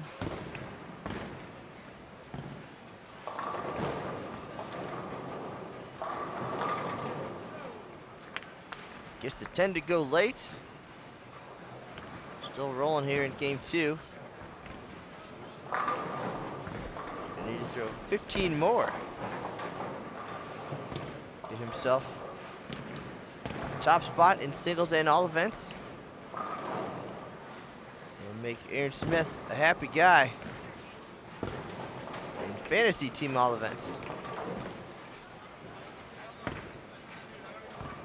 again, if you're curious about the lane conditions here at the OC, you can visit bowl.com/openchamp. Click on the lane conditions tab on the right side of your screen. This year's doubles and singles pattern, 39 feet. 27.6 mils, and the team pattern 1 foot shorter, a little bit less volume, 38 feet, 26.7 mils.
Here we go, final frame of game 2, sleeper on the approach, 201.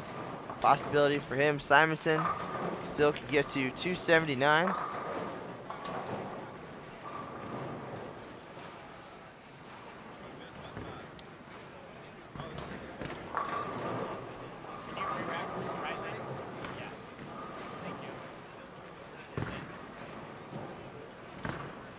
Simonsen gonna take a re-rack on lane 20.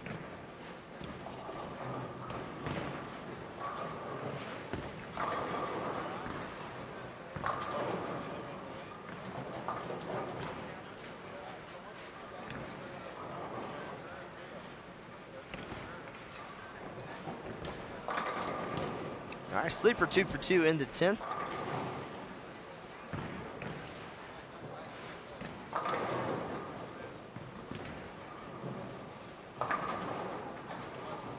Simonsen gets that one out early. almost goes Brooklyn, leaves just the 6.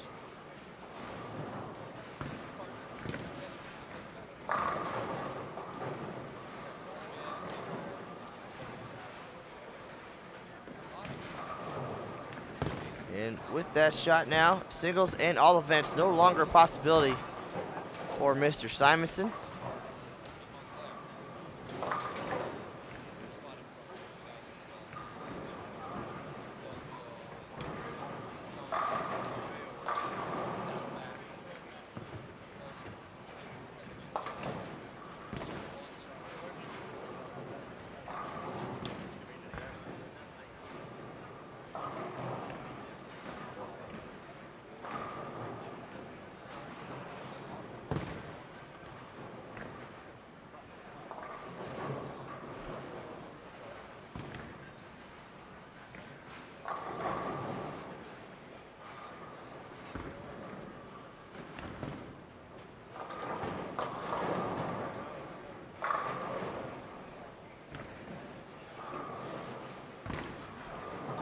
Like the 1 o'clock squad in the building, crowding around a little bit before they head back to the squad room to get situated.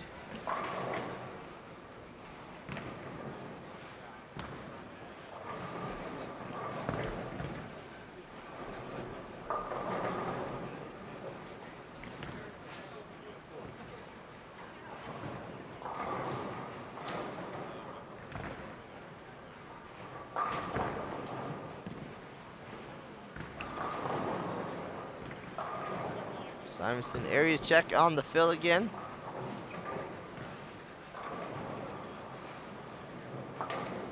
.236, 256, 492.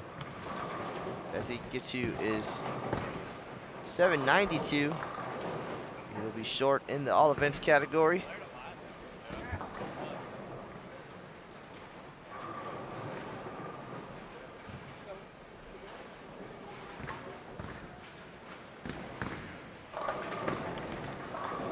Wrap up game number 2. We'll have the finale coming up in just a minute. This is Matt Cannizzaro live at the 2016 USBC Open Championships. And you're watching continued coverage from the National Bowling Stadium in Reno, Nevada. Thanks for tuning in. Game 3 coming up momentarily.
right, just about ready for game number 3 here of singles.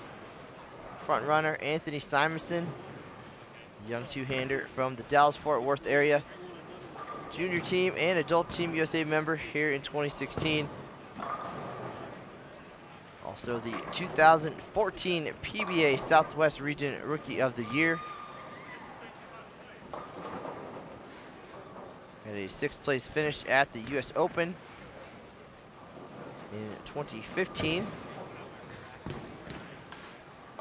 Went on to finish 6th at the 2016 Team USA Trials and picked up his first PBA title in early January. Mark Roth, Marshall Holman PBA doubles with Connor Pickford, and then added an individual title in February, becoming the youngest bowler in history with a PBA major title, claiming the coveted USBC Masters crown at the age of 19 years, 39 days.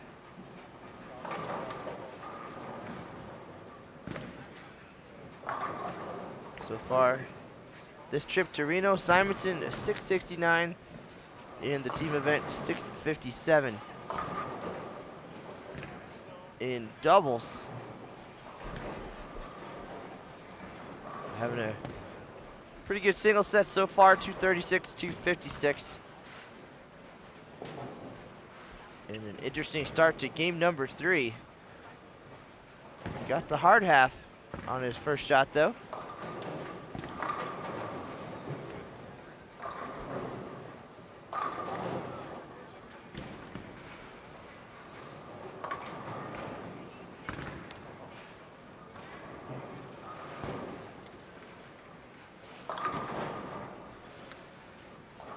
Quite the frame there for Simonsen, 5-1.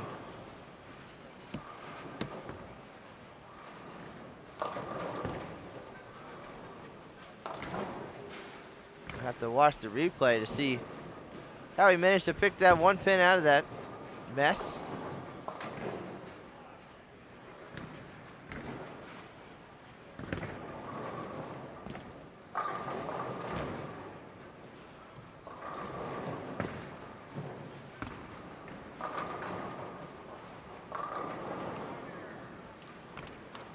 Like Simonsen's better half, Angie Ramirez, checking back in the chat room to see the finale here. Solid performance through 8 games. What has been a whirlwind 2016.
Interesting conversation going on in the chat room. Appreciate everybody being here for the final game of today's broadcast. This is Matt Cannizzaro live at the National Bowling Stadium 2016 USBC Open Championships. One of our final 3 broadcasts here on Bowl TV from the biggest stage in bowling.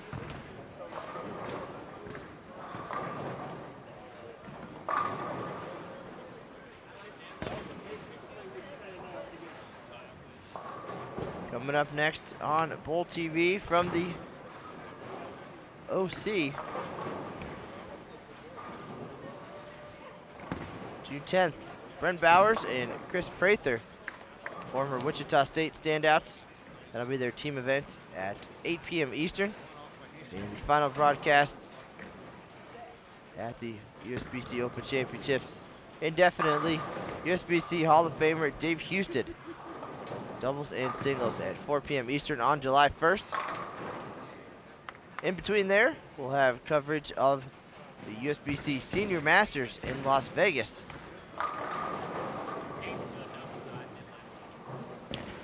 As of right now, I will head back to Las Vegas and join Aaron Smith for that event.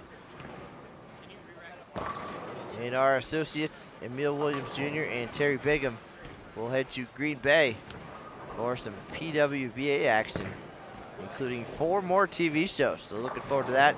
Exciting summer in the bowling world, both online and on TV.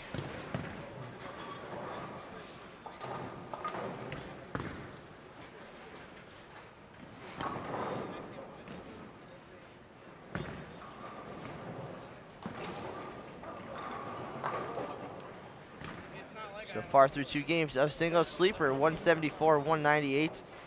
Tanner Spacey 217-158. Derek Mertz 226-202. Simonson 236-256. Big double here early in game 3. Steve Jaros 227-227. And Jake Odell, the lone left-hander, 182-170.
As things start to wrap up here on our 9 a.m. squad, lane crew getting ready to oil the lanes for the 1 p.m. doubles and singles, folks.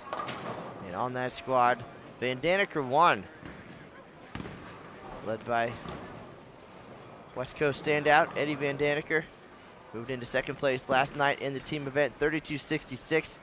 Back on the lanes today to try to make a run at team all events. That number, 97.19. So a little bit of work to do there, but definitely some interesting possibilities, and all eyes on them during the 1 p.m. doubles and singles squad.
Simonsen spare in the third.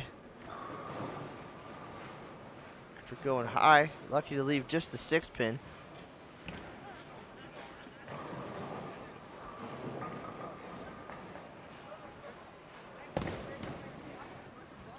Still can get to 747. Will not be enough to make the top 10 right now. Leading the way, 815. Halfway, 5th place, 772. And rounding out the top 10, 763.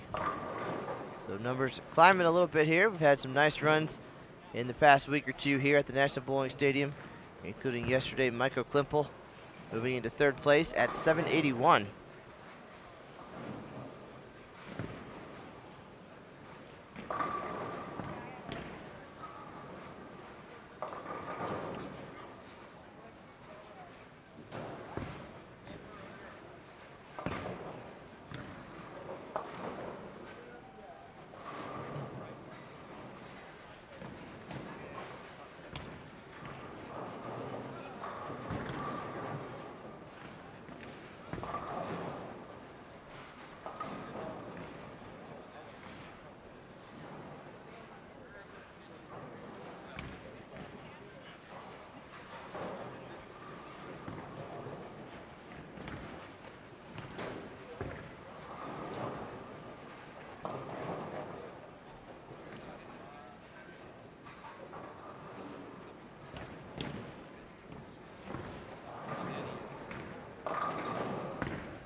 Things getting messy for Simonsen here in game number 3. Started with a 5 count on this right lane. And now staring down another at the halfway point.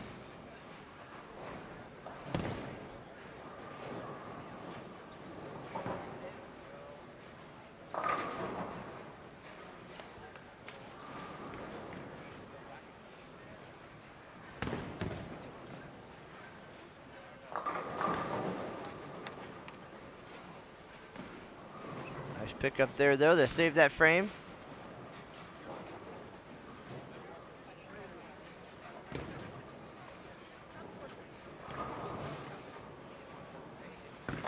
Drops the max score to 732.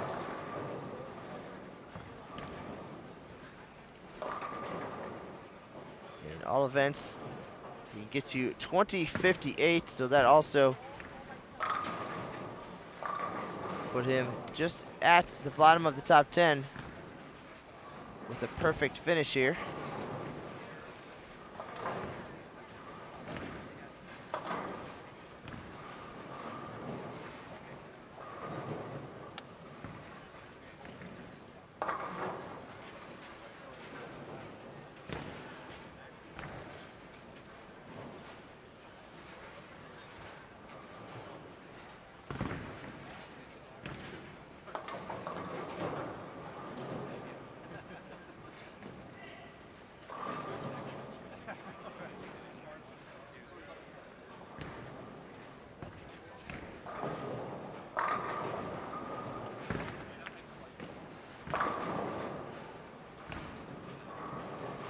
Make the top 10 in singles right now. 763 is the number.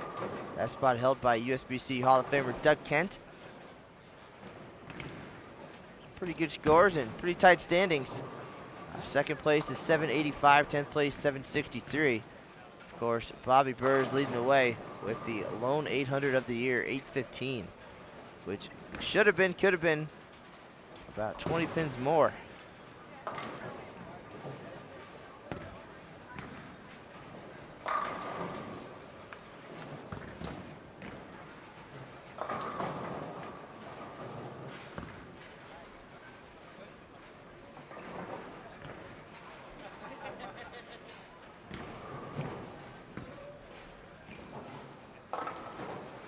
All right, so the back half of game number 3 coming right up, and you're watching it here live on Bowl TV from the 2016 USBC Open Championships.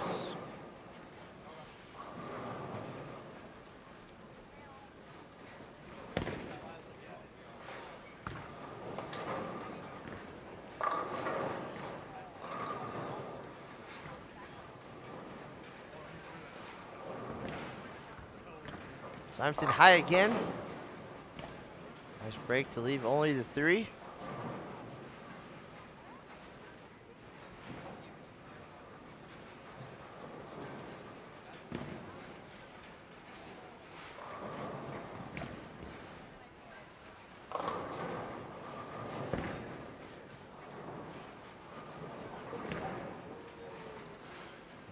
Spacey getting something going here in the finale. 217 to 158 in game 2. But spare 4-bagger here in game number 3.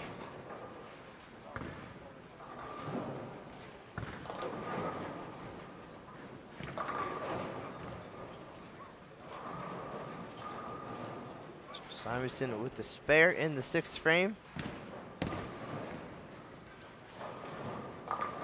Take him out of contention for the top 10 in all events.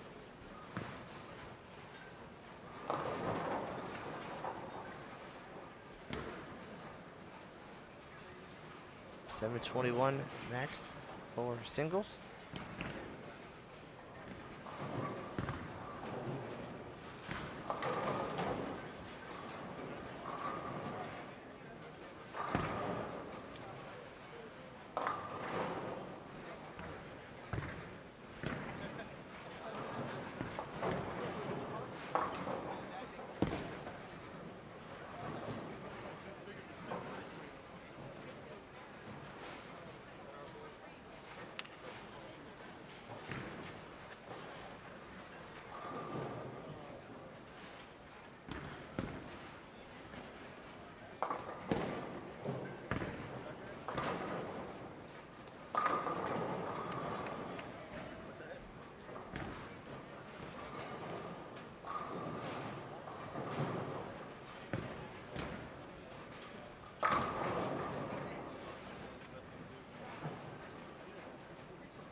All right, a very relevant question in the chat room from Chris Shipman.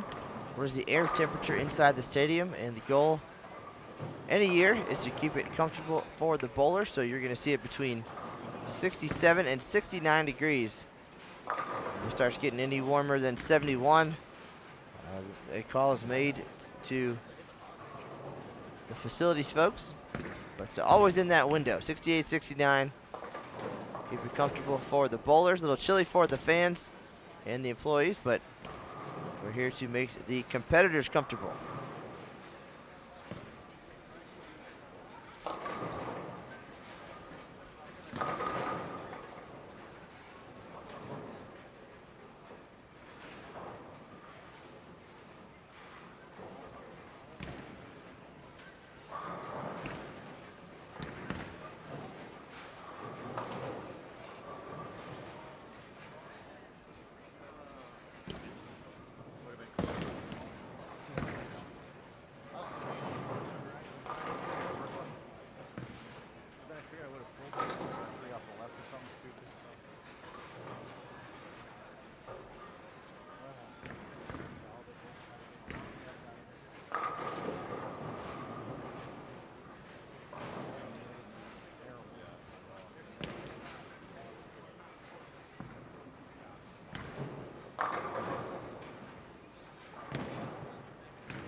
All right, foundation frame coming up here. Aaron Smith on the edge of his seat, seeing what Simonson's all events total will end up being. It's going to be a big week for the fantasy team all events. Chris Vi and Francois Lavoie both in the house. Still wondering if we're going to get a visit from Graham Fa. That is my international pick.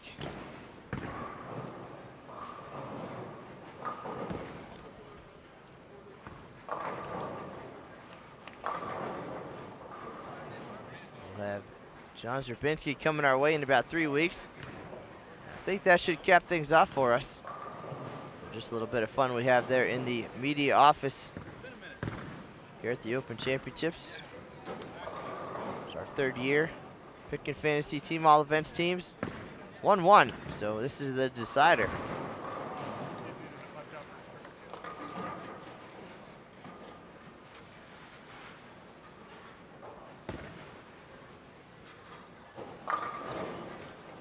That was pick your 5 best players, plus 1 lady, plus 1 international, for a total of 7. And the top 5 scores count towards your fantasy team all events total.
Final frame underway of today's broadcast.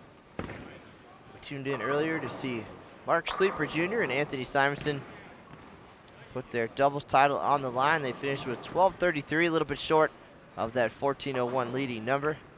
We'll hear from them after singles concludes. Get their thoughts and have that for you on bowl.com later today. Simonsen still striking here in the finale. Nice singles performance. If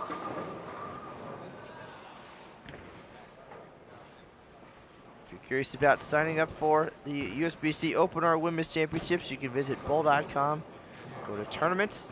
Each tournament has its own page, and you can find the register buttons for each 2017 event already underway. The OC in Las Vegas filling up quickly. Women's Championships heads to Baton Rouge, Louisiana for the first time since 1993, so brand new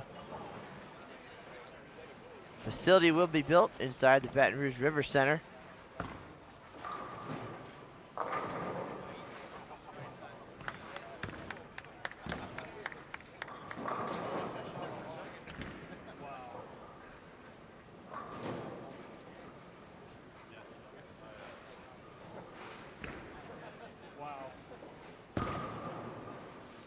So we're not going to see any movement in the team all event standings today.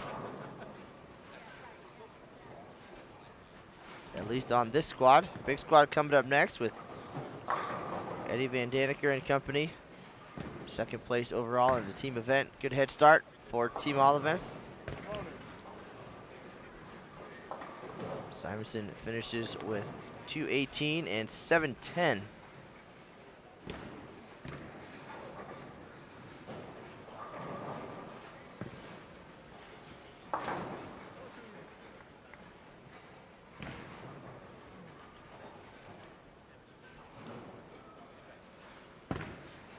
Open Championships returns to Baton Rouge in 2025. So looking forward to that. But coming up next, it is the South Point Bowling Plaza in Las Vegas in 2017, Syracuse in 2018, back to Las Vegas in 2019, and back to Reno in 2020.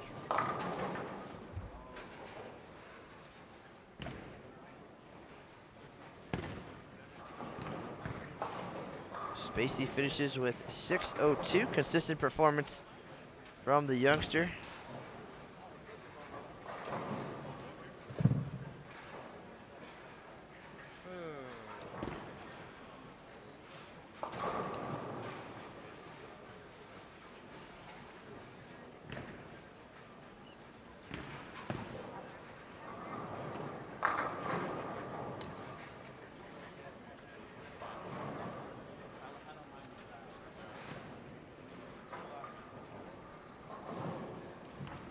Final two players, Mertz and Odell, going to wrap things up for today's broadcast.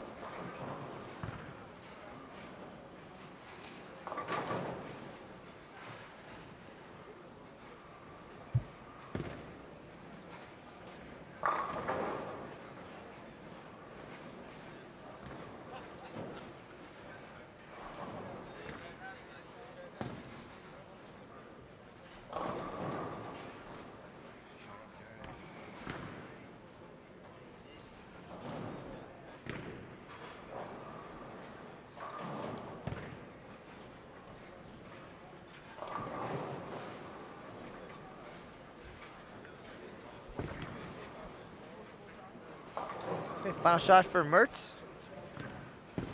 Coming up.